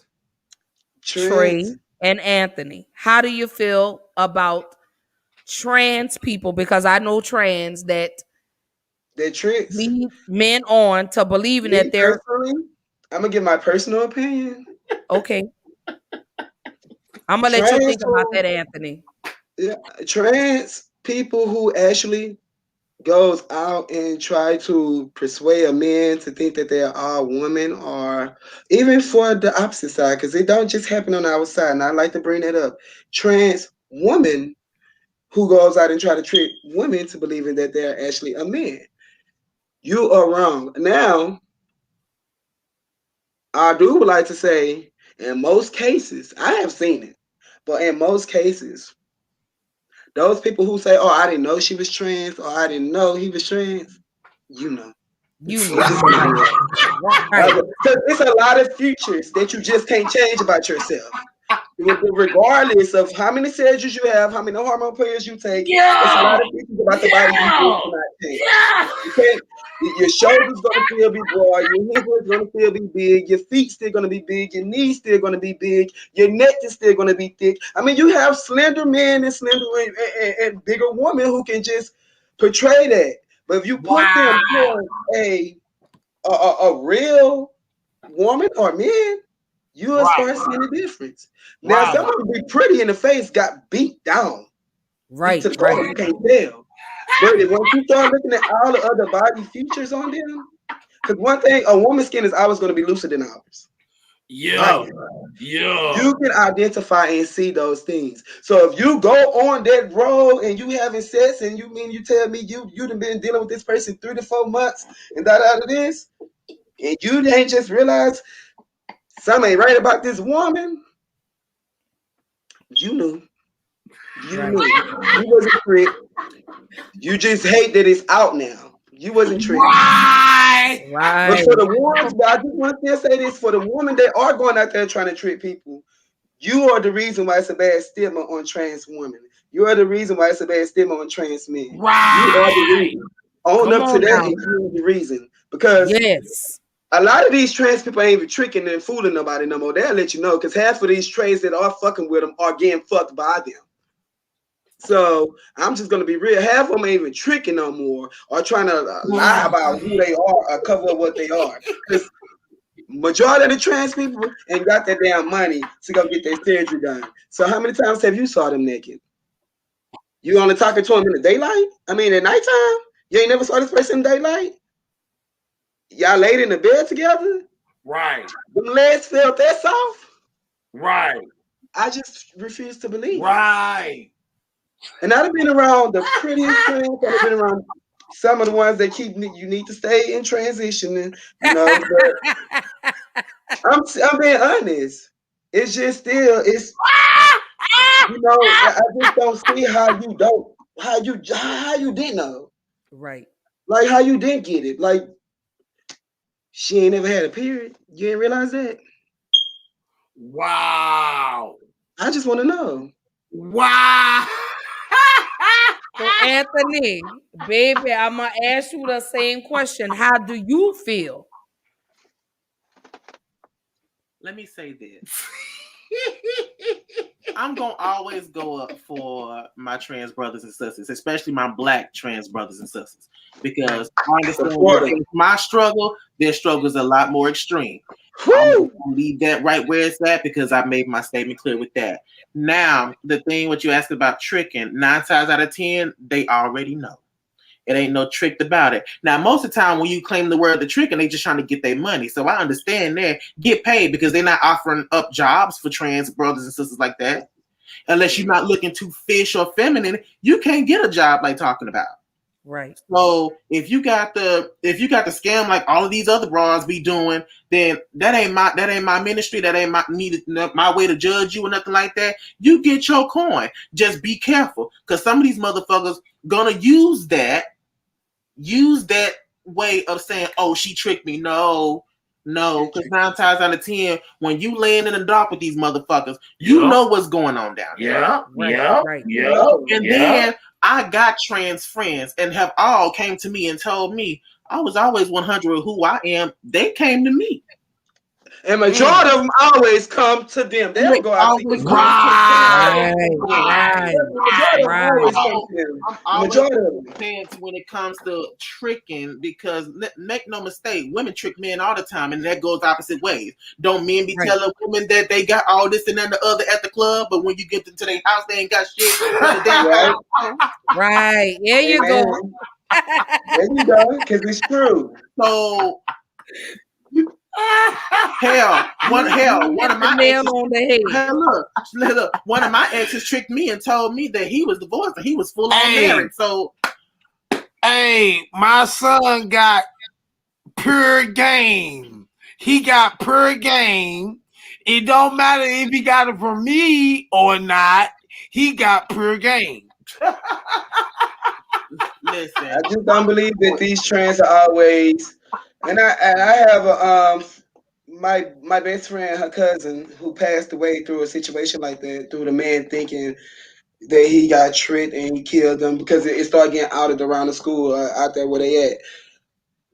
After they went and did their research, and once the investigation go on in their court, baby, you now not only did you throw away your life, but it shows that you knew what this was because you kept trying to keep it under the wraps. That's why you killed them because it came out. I was just about to say that, and that's what it comes down to is the fact that here we come again. When I say when it comes to the conflict in social identities, these straight men are conflicted.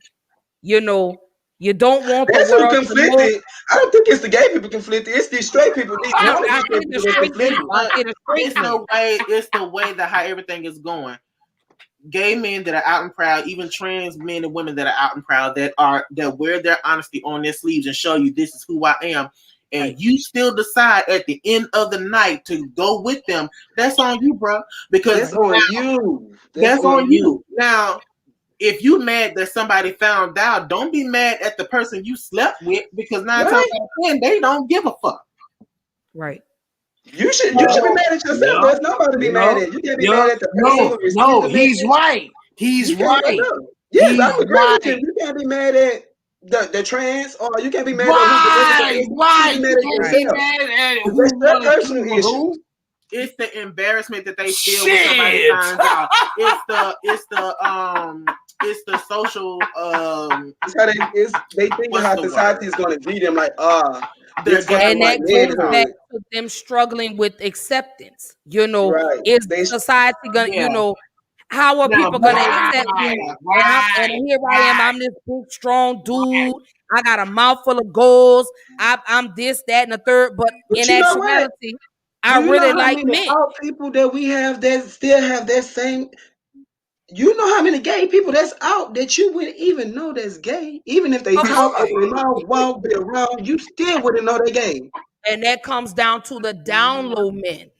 I don't fuck with them. They a big headache. I can't do nothing with them.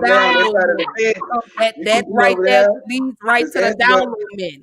Again, that goes back to them struggling for acceptance because they're in a whole war with themselves because am I gay? Am I straight?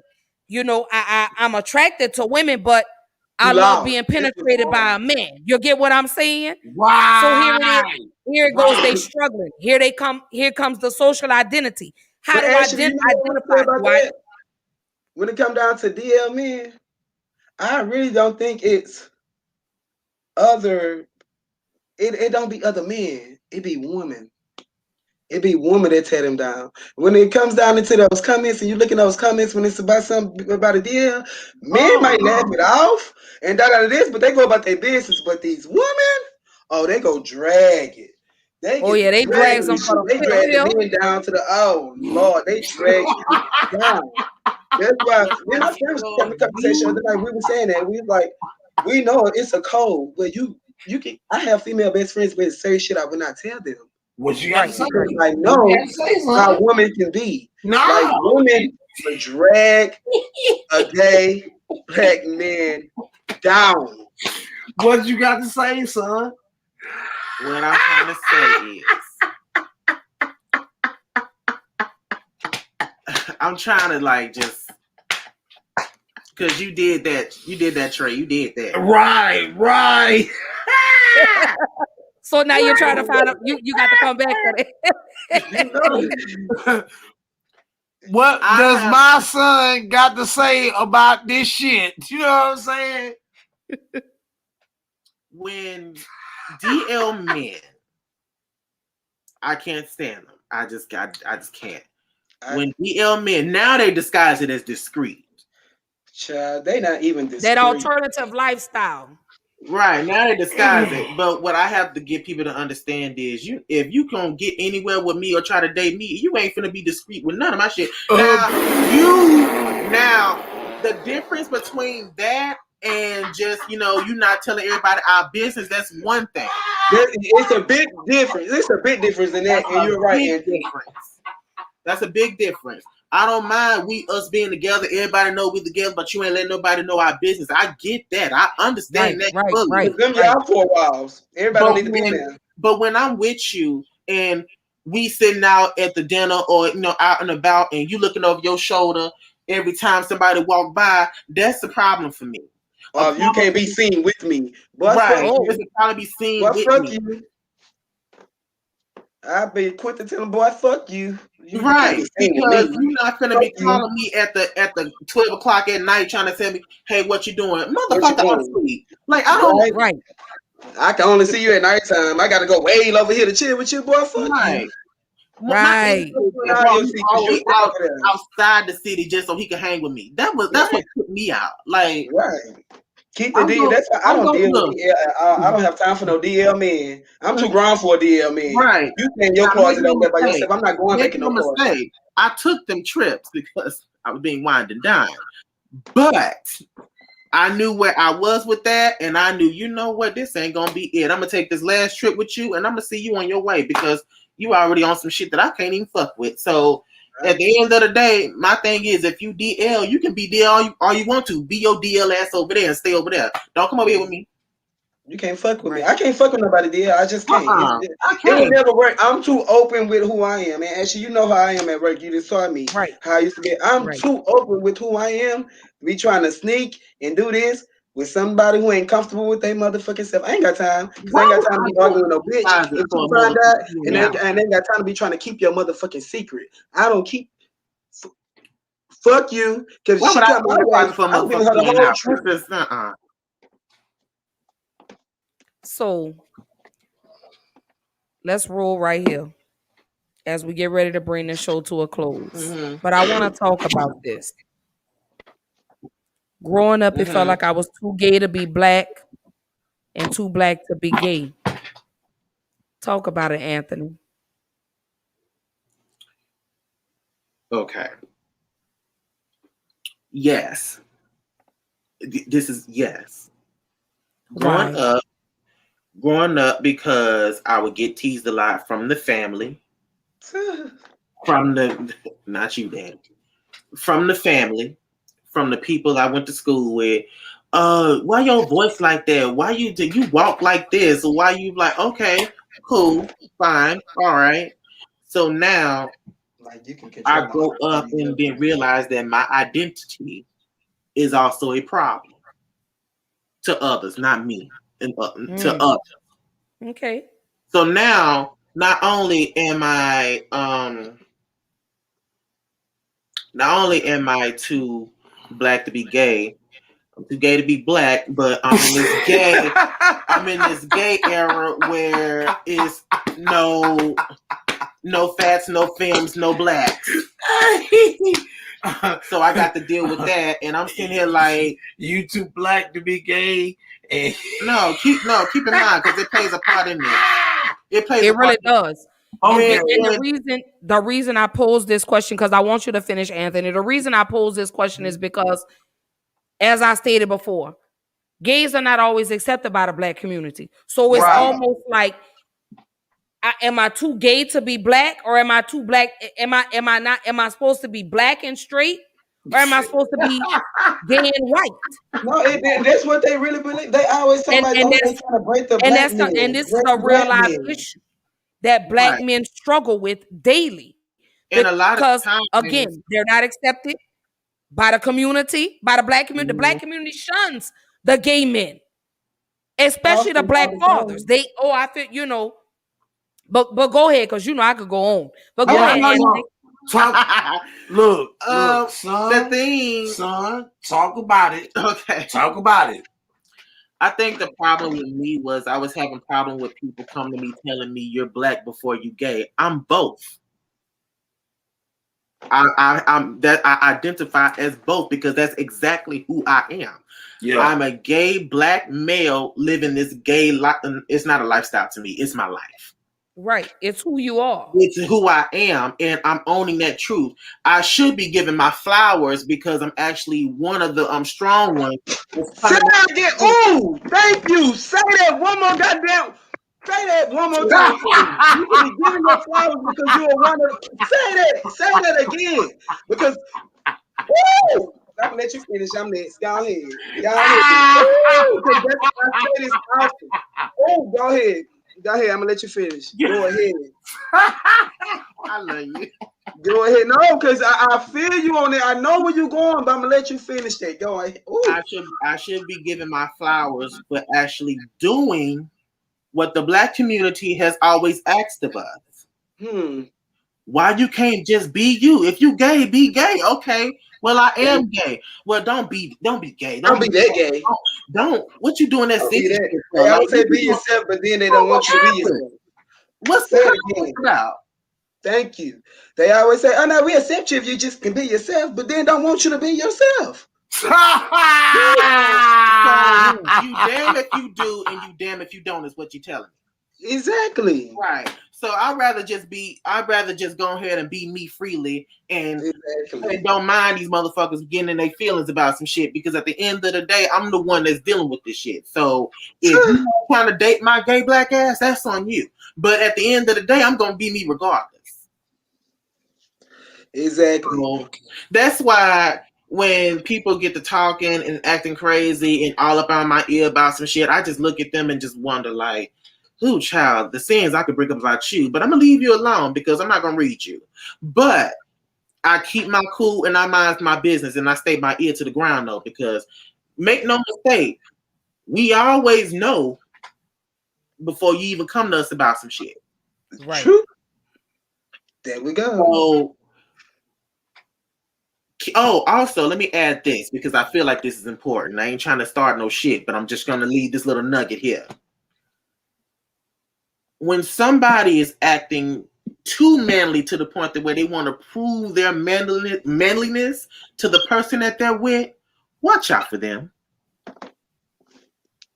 Watch out for them because a motherfucker that got too much energy about the gay black man. Homophobics, we're talking to you at this point. He's talking to you, homophobic. Right. Right. I want to bring up a name, but I don't want to set the interwebs off, and I ain't got time for the shit to be trending like talking about. So I'm gonna leave that right there where it's at. But just know people, we're talking to you at this point. Right. Because just no reason. Got so much energy and so much vitriol and anger and why so much hate for something that you shouldn't care about? Right. Why do you care? You know what? I think they're curious. No, they're not curious. They just scared to be themselves. No, that's what it is. They're gay. You know what? I understand that fear, but that fear ain't got nothing to do with me. Take that up with a therapist. We ain't got time for bullshit. If you gonna come into my gay life and tell me how the fuck to live it, you better be giving me all the points and all the cues to what the fuck is going on. Because if you ain't paying me, why the fuck do I need to listen to you?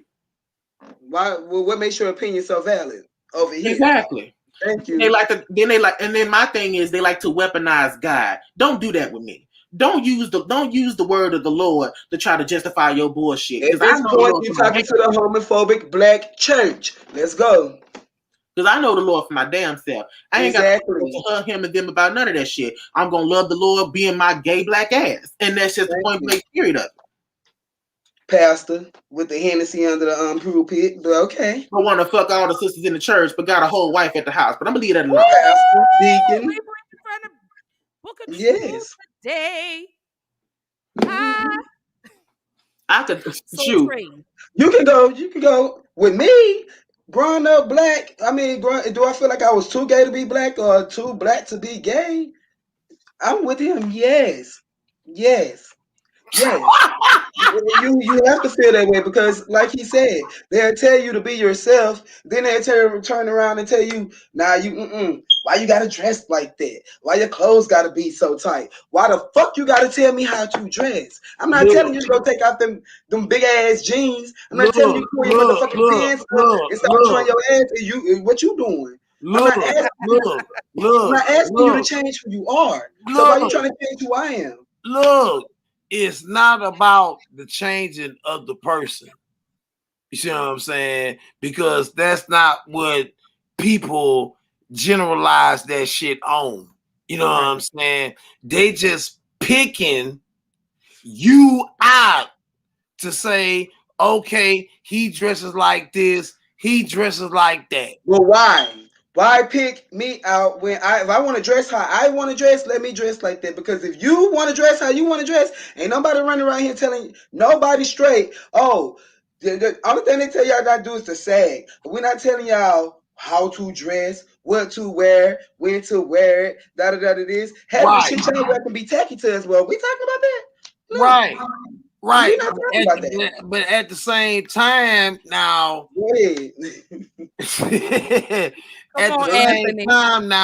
you ain't got to worry about that. You say we don't have to mentally worry about it, but we have to hear it. We have to keep it. Have to be reinforced in our face. You dress how you dress because that's how you dress. I'm gonna do that regardless, and everybody already know that about me. So, but it's the fact of you still, if you saying that, but I can go right now. I like to wear crops. I'll put on me a nice little crop because I got a nice ass body. I can go do that right now and walk in Walmart, and I'm pretty sure it's gonna be about 12 different videos up for me. Yeah. Look at this motherfucker here. You can go walk in Walmart with your whole ass. You got some Crocs on because you got some Crocs on, man. Nobody's gonna ever take a video of you. So that's the difference. That's what a line is drawing at. I mean, but you know, society is gonna always have something to say about gay or straight, just like And I don't want to expound too much on this, but like they made a big deal about black women wearing bonnets in public. My thing is, where would you want to wear? If you want to put a bonnet on, wear a damn bonnet. If you want to wear Crocs and booty shorts, wear Crocs and booty shorts. How does that? This is my concern. How does how you dress affect my household? How does it affect my income? It does not. So if you choose to wear purple hair and yellow polka dotted shirt with black pinstripes, that does not affect my household or my income. And that's the problem with society. Society always has something to say in regards to, if you're dressed this, that's too gay to, only gays dress that way. What?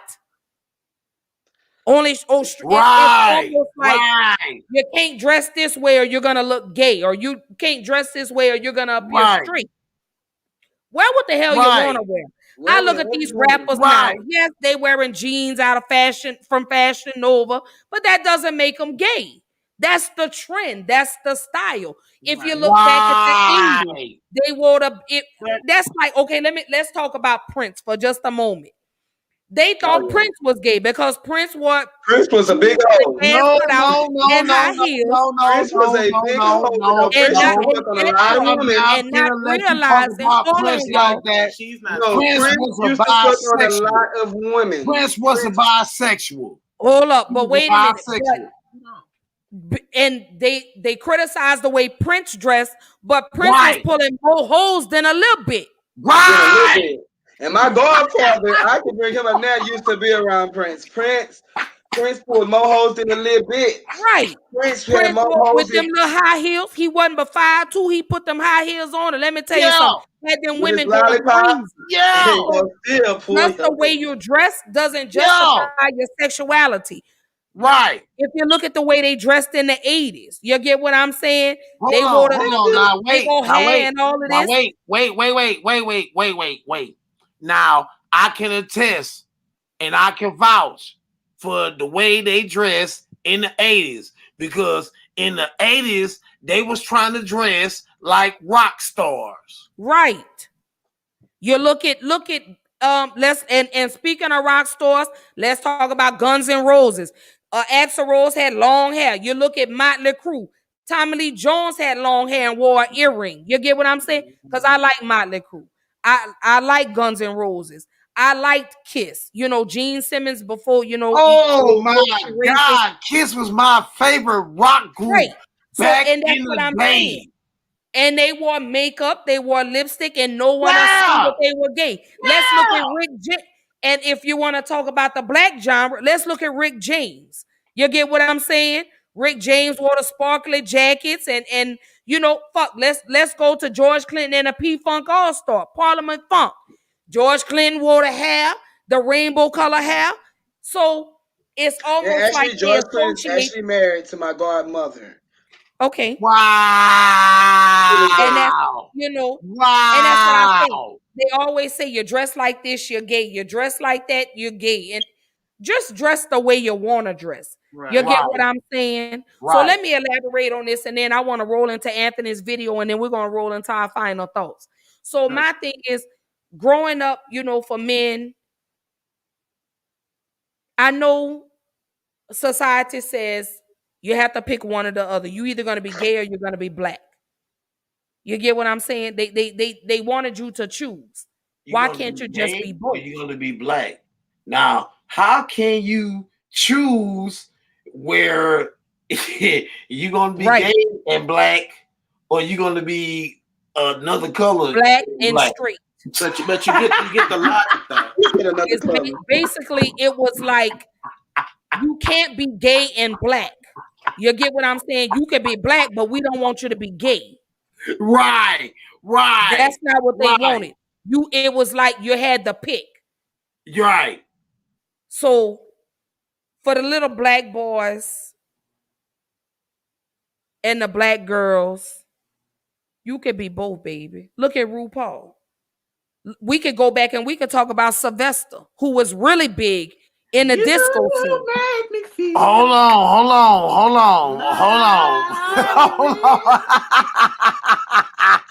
He is too young to know about that. But he knows about it. He's too young to know about it, but he knows about it.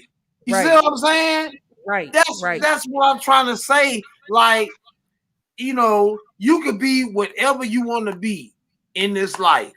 You know what I'm saying? But what you choose to be cautious of what that comes with.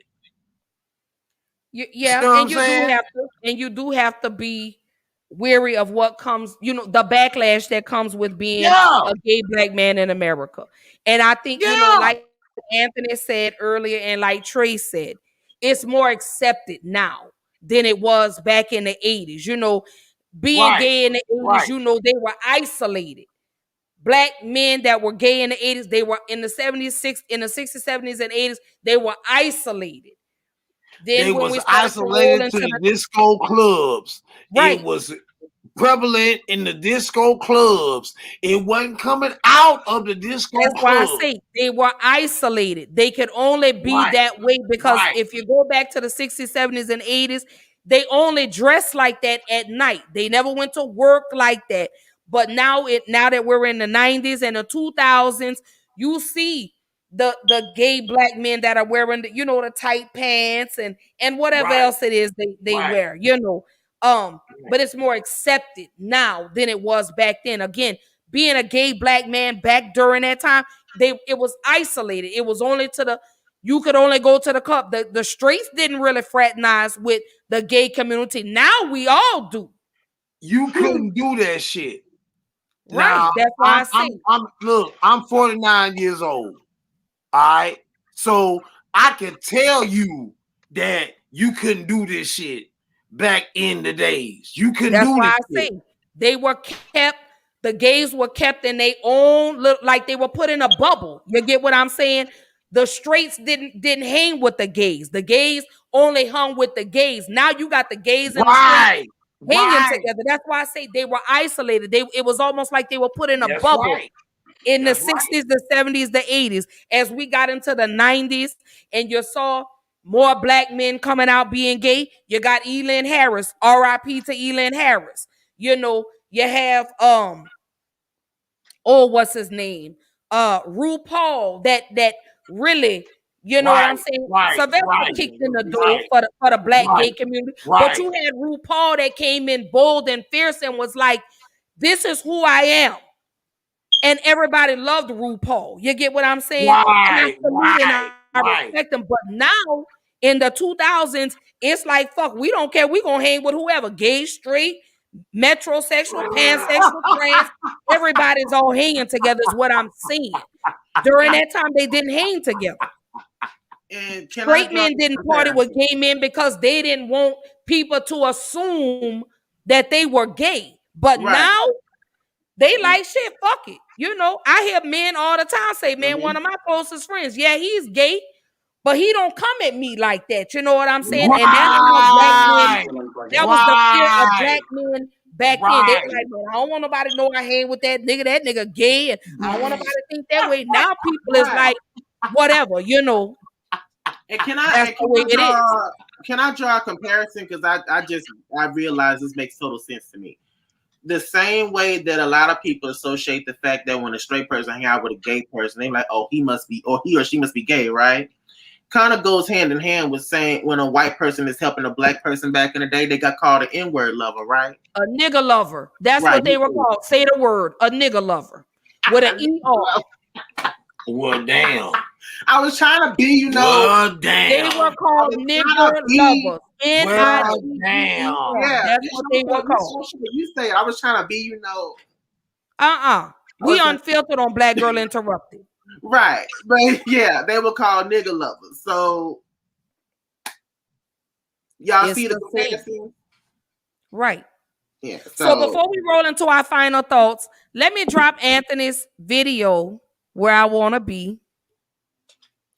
Oh, hey, look, let me tell you, I was on the set and he was filming the video and I was like, oh my God. So you already know y'all gonna be impressed by this shit that he's got, you know what I'm saying? And I stand 10 toes down on what I'm saying.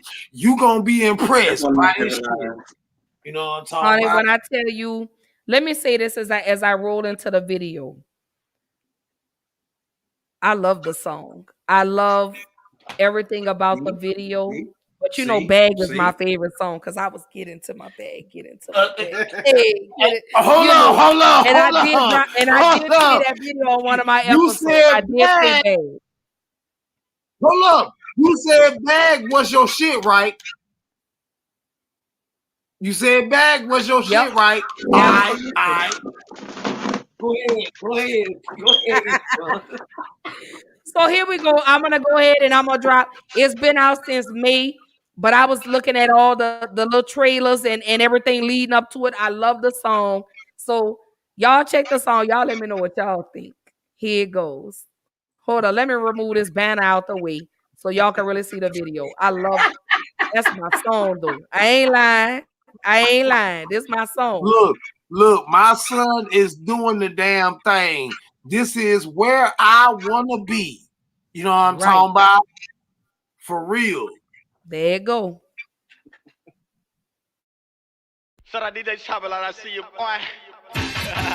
You don't know what I see in you, and I don't know what you see in me. As long as we see each other, baby, that's where I wanna be. With you right here next to me, yeah. When I think of you, I get intoxicated, sipping on a string again. I am faded off your love. This all about you, I am not complaining. Think my song is playing, tell the DJ turn it up. It's like a special, no denying that. Ever since I laid my eyes all on you, it was no turning back. You make my heart pitter-pat when I see you, and every time I do, I always get the best you. Cause you coming with a different type of energy, focusing on me like I'm your one and only. I better because I don't have time to waste. Never been a fan of the chase, but I got time to date. You don't know what I see in you, and I don't know what you see in me. As long as we see each other, baby, that's where I wanna be. With you right here next to me, yeah.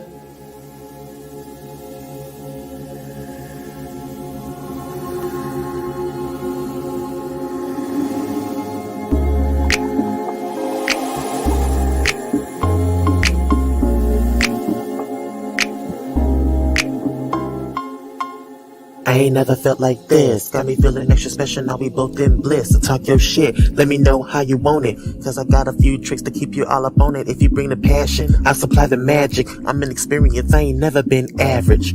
I could be the other half that you're lacking, and you can be mine, baby, let's create balance. I get happy when I'm thinking of you. My whole world lights up when it's just us two. I see visions of my future and it's oh so clear that I need you right here. Right here, right here. I'm committed, if you with it, then I'm with that. Show me the way to your heart so I can get the love back. No cap, I want you forever and it's all facts. Know that, I'm with you even down on both flats. You know what I see in you, and I know what you see in me. We see each other, baby, that's where I wanna be. With you right here next to me. Yeah, you don't know what I see in you, and I don't know what you see in me. Yeah, we see each other, baby, that's where I wanna be. With you right here next to me. Yeah, where I wanna be. I wanna be with you right here next to me, yeah.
Hey, baby. Hey, Jack. We'll bring the whooping ball back when we finish with that hoe. You know what I'm talking about? Hey, baby. So, if y'all do not have it, go get it. I have it already. I've had it. I love it. I absolutely love this CD. I'm telling you, I just the only thing I want is I want a visual for lucid dreams. That's all I ask. Hey, I just want a visual for lucid dreams. That's it. Lucid Dreams is coming, but X is coming first.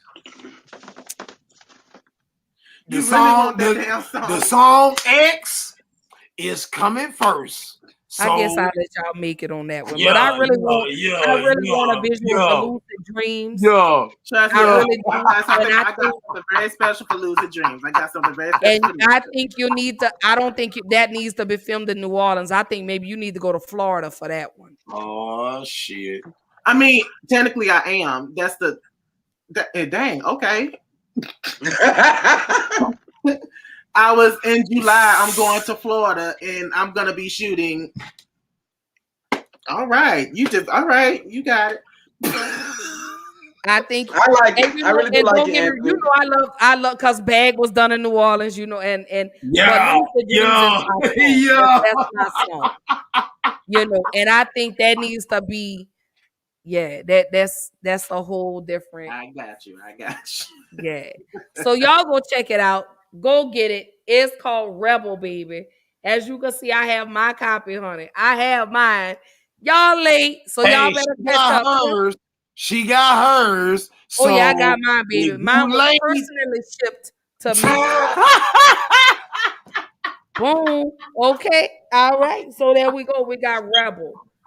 It's available on all streaming platforms as well. Like she was Look, she got to me first and said, "Look, I wanted mine, and you better sign it." I said, "I got you." Hey man, I got go mine. out and get that Rebel on all social media platforms. You know what I'm saying? This is my son, and he's doing big things. You know what I'm talking about? So go out and support that Rebel, because I guarantee you, when he comes out with this part 2 shit, oh my God. I showed him that album cover to I the just album. actually went and downloaded it on my iPhone. Okay. Thank you. Wherever the camera at, there you go. I just went and downloaded it. Oh yeah, Lucid Dreams is my song. I love Lucid Dreams. And Bag, let me say this, and we're gonna roll into the final thoughts. Bag is what I listen to when I get up in the morning because Bag gets my day going. You get what I'm saying? It's just the beat of the song, and I'm like, shit, I need to get into my bag, get into my bag. Hey, get into my. Do Oh, y'all I'm sorry. actually know the acronym of that? I was gonna try to guess it, but go ahead and give it to me. You said it earlier. Who, me? Yeah. Oh, child. I told you I was drinking on some. What's You said it earlier. I want to see, what is it? Oh, what did I say earlier? When you, as soon as you said it, I was like I was like that, but I don't think you caught what I was doing. You said it too. I'm so lost. And it's in our face, and it's just. Come on. It ain't even on the damn disc. Right, I'm looking, I'm reading up here. Black and gay. Black and gay.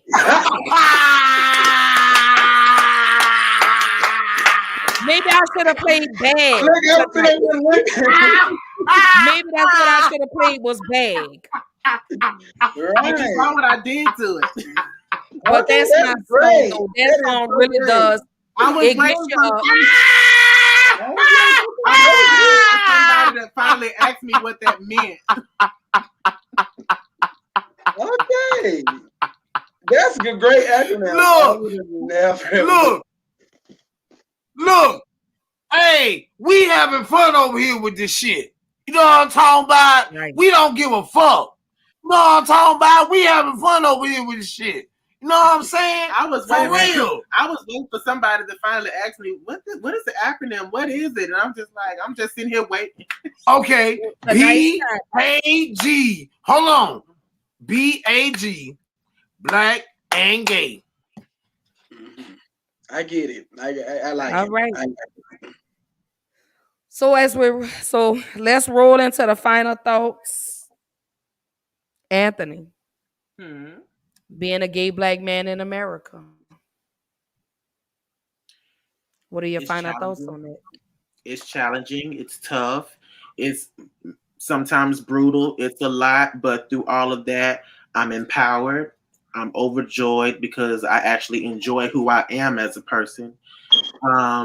Through the trauma comes the flowers. And through the sadness comes the joy. So I had to experience those things just to get to this moment. So black and gay, it has its challenges. Yes, it does. And it does have its, ways of being, but I will celebrate myself regardless of the fact. And get into your bag. Period. So Trey. With me, final thoughts on being black and gay, likewise, like what he said, it's challenging. It does come with a lot. It comes with a lot of emotions that a lot of people don't understand. And just one thing I do want, if you don't take anything away from this show, I do want you to take away love on your kids, regardless. Gay, straight, Down syndrome, whatever. Love on your kids. Like, love on them. They need it. Trust me, they need it not only as kids, we need it as adults too. Right. We still need our parents. I mean, we still need their love. As me being 31, I'll be 32 this year. I sometimes still longer for my father's love. I wish I'd have had that. And you spoke on it the other day, Ashley. I wish I'd have what you have right now. This is great to see. You don't get that. You don't get that too often. You don't get to see a father support his black gay son. You don't get to see that. Which is why I put him at the end of the album. You get to see that, and it's great. I mean, love on your kids, regardless of how they are. Love on them. Show them that you love them. They're yours, and y'all are ours. You know. So love on Right. your kids. That's all I want you to take away is love. So if you didn't take nothing from this, take away love. Yeah. The importance of love. Love is important within our community because we don't get it too often from nowhere else. Right. Right. If we don't get it from home, we going out and looking for it in all the wrong places. And that's why our lifespans are not that long. Gay people dying early, trans dying early. You know, trans not even expected to make it past 25, 35, or whenever they come out and start transitioning. But look, that was the same thing that they said about young black males, experiencing that gang banging mentality and all that. They said they wasn't gonna live to see 25. True. That's true. They did say that about. They said about within our community about a lot of things. Right. Right. You know, tonight we talking about being black and we talking about being gay and we talking about us in this moment in this aspect. This Love is on my us. son. This is my son, and I'm proud of him And I because want you to let 100 more black fathers to know that and say that and mean that when they stand by that. right. But I'm gonna stand by that because I Yes. don't give a And you fuck. you have already shown it. You have already shown that you stand by that, and I appreciate you for that. And I mean, you don't know how honored I am to see this. You don't understand how many people are going to respect you for this because we don't get this. We don't get to get this. It's so many of us black boys, gay boys out here who don't get a father because of our sexuality. It's great to see that. Right. Wow. Gotcha. So It's great to see that. I don't have a father. I have a godfather. Someone stepped into my father's place. and And became my right. godfather loved me, but he not my biological father. So I'm still Right. wanting the love from my biological father. Right. But you don't get that. You got people who going out calling other people their fathers because of a bond they build in the gay community. Because they didn't have a father at home. And sometimes it be the mothers. They don't have the mother at home.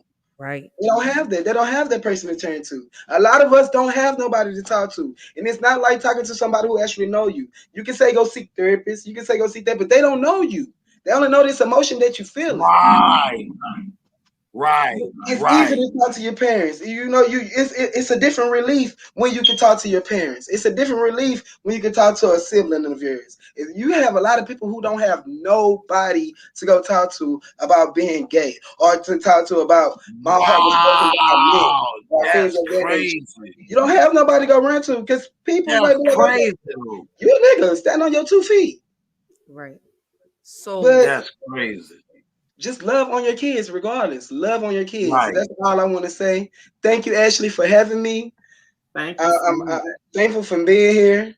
I mean, Anthony, I'm gonna check out your music some more. I just want to download it. I love that song. It was great. Man, be happy, man. You out as well because I need to hear what you got.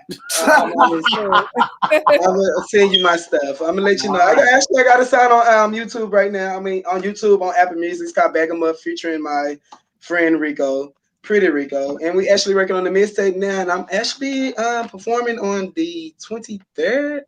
So I have a lot of things coming up right now.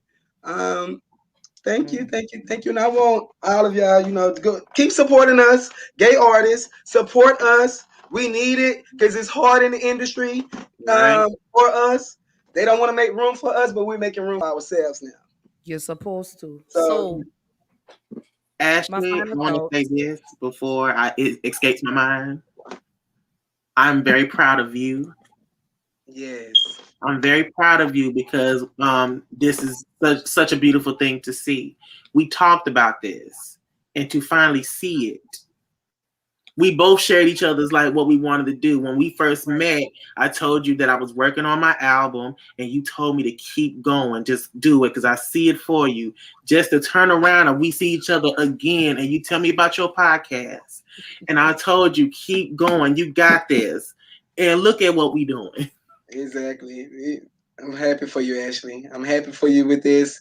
I know your testimony. I know your story. Mm-hmm. I'm happy for it. I'm happy. And you need it.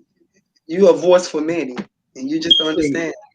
And not only that, you don't touch on just one topic. You don't keep it at one thing. You black girl magic for real. For real. When I say, as I roll into my final thoughts, and I speak on being a gay black man in America, I love y'all. I love you too. I accept y'all. I respect your plight because you guys have three things that you're dealing with: being a black man in America, and now you're gay. The three So your strong. struggle, your struggle is equally as proportionate, and I don't want anyone to forget that. You may not accept their lifestyle, but please respect and understand that this is who they are. Right. Love them regardless. Right. Still look at this man. He's still a black man. He still goes through what you go through. The only difference between you and him is his sexual preference. He puts his Exactly. clothes on the same way as you. He hurts just like you do. He eats just like you do. He shits just like Just you like do. you do. It's nothing So different. I think it's time as a community for black men, you need to start embracing your gay black brothers, because just because they're gay, that does not disseminate the fact that they're still your black brother. That's right. Just That's because right. you That's hang with right. them, it doesn't make you gay. That's So right. stop saying that. That's Thank Let's right. remove the stigma off of the off the black gay community. We're Right. already divided Right. as a people. So Right. why There's a continue ways. to put gay people in a bubble because of what they Exactly. like? Exactly. We don't isolate black men that date white women. We still accept you as our brothers. Right. You know, Right. so why Okay. isolate because he chooses to love another man?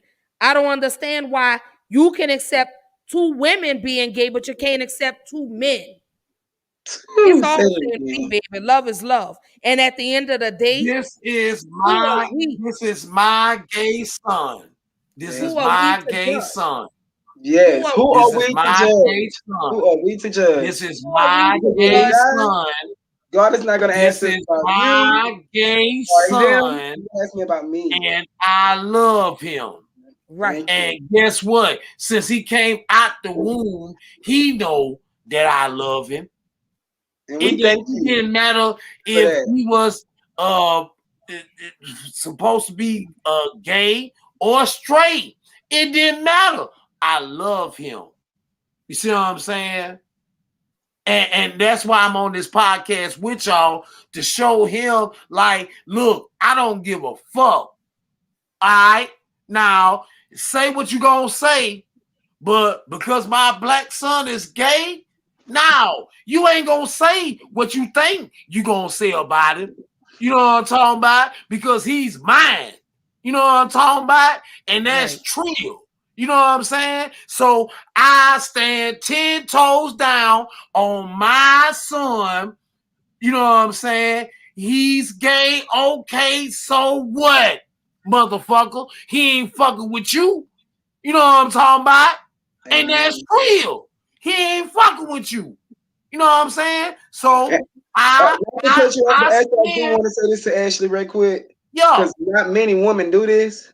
Open up a platform like this, and I was telling you that it's always people think it comes from the man bringing down the other black gay men, but technically it really is not. They laugh about it, but they go on about their business. It be the woman that Right. actually tear us down. So I'm thankful that you actually provided this platform for us tonight to let us express ourselves about being black and gay in America. Because women actually, they say, I'm gonna tell you that, and this is the truth. Women love to have a gay friend around. They love their gay bestie. When it okay, Oh becomes yeah, their they do. child, okay. when it becomes their child gay, Mm-hmm. it's a different narrative. It's a different story. When they get into a first issue with us or when we fall out, the first thing they say, with your faggot ass, with your gay Yeah. ass. That's the first two things you hear from. And You're a faggot or you're gay. They say Yeah. that. When women fall out with you, it can be your When we friend, fall but out the with you, first that's time she when fall out with you, she yeah, with your gay ass. That's that's the when you first thing they find do to out. you. You That's when faggot. you You a find out fucking how they faggot. really feel about you. That's why I love Ashley, because when I Right. met her, it was genuine.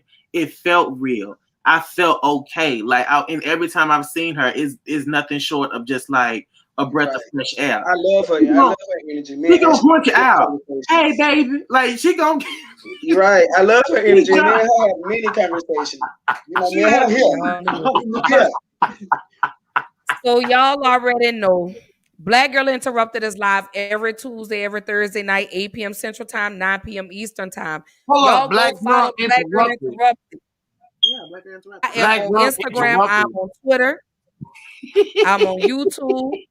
I'm available on all the streaming platforms. I'm on iHeart. I'm on Apple. I'm on Google Podcasts. I'm on Spotify. I'm all over the place. Um, don't forget this Tuesday night, I am talking about Black father-daughter relationships. Whew. Tune And in. Tuesday nights usually steak night. as I y'all have my know, steak and I will be tuning in. as y'all know, I buried my father. As y'all know, I buried my father 3 months ago. So Yeah. this is Right. another way for me to continue to heal, because me and my father did not always have a great relationship. But don't forget, tune in, y'all. Tuesday night, 8 p.m. Central Time, 9 p.m. Eastern Time. I will have a special guest on with me as me and her both discuss Black father-daughter relationships and why is it important. Again, Black fathers, y'all are your son's first hero and you're also your daughter's first love. So don't forget to tap in with your girl.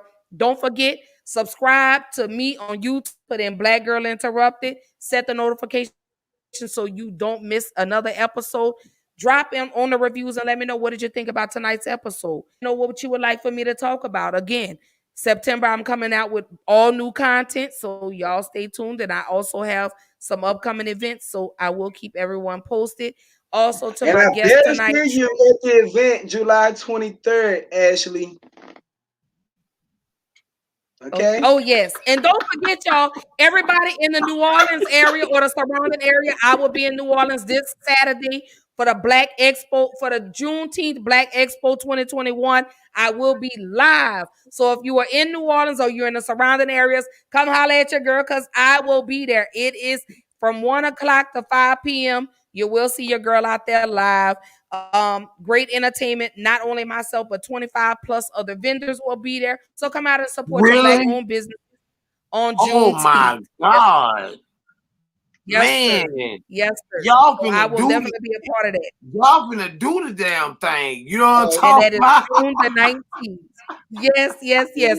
And we have some special guests that are coming to hang out with us at the Juneteenth Black Expo 2021 in New Orleans. And I will post all the information. So if you're in the area or in the surrounding areas, come show us some love. You don't have to buy anything, but just come show us some support. Again, I will be going Right, live. So I love right. you guys. I will see y'all Tuesday night, 8 p.m. Central Time, 9 Hey, p.m. Eastern Time.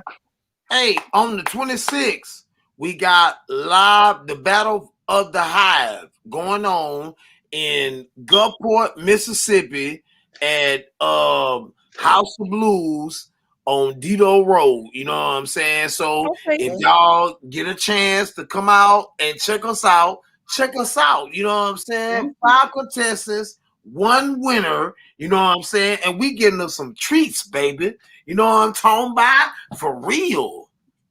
Right. And to my guest tonight, Trey, thank you so much for your continuous love and support. I appreciate you coming on the show.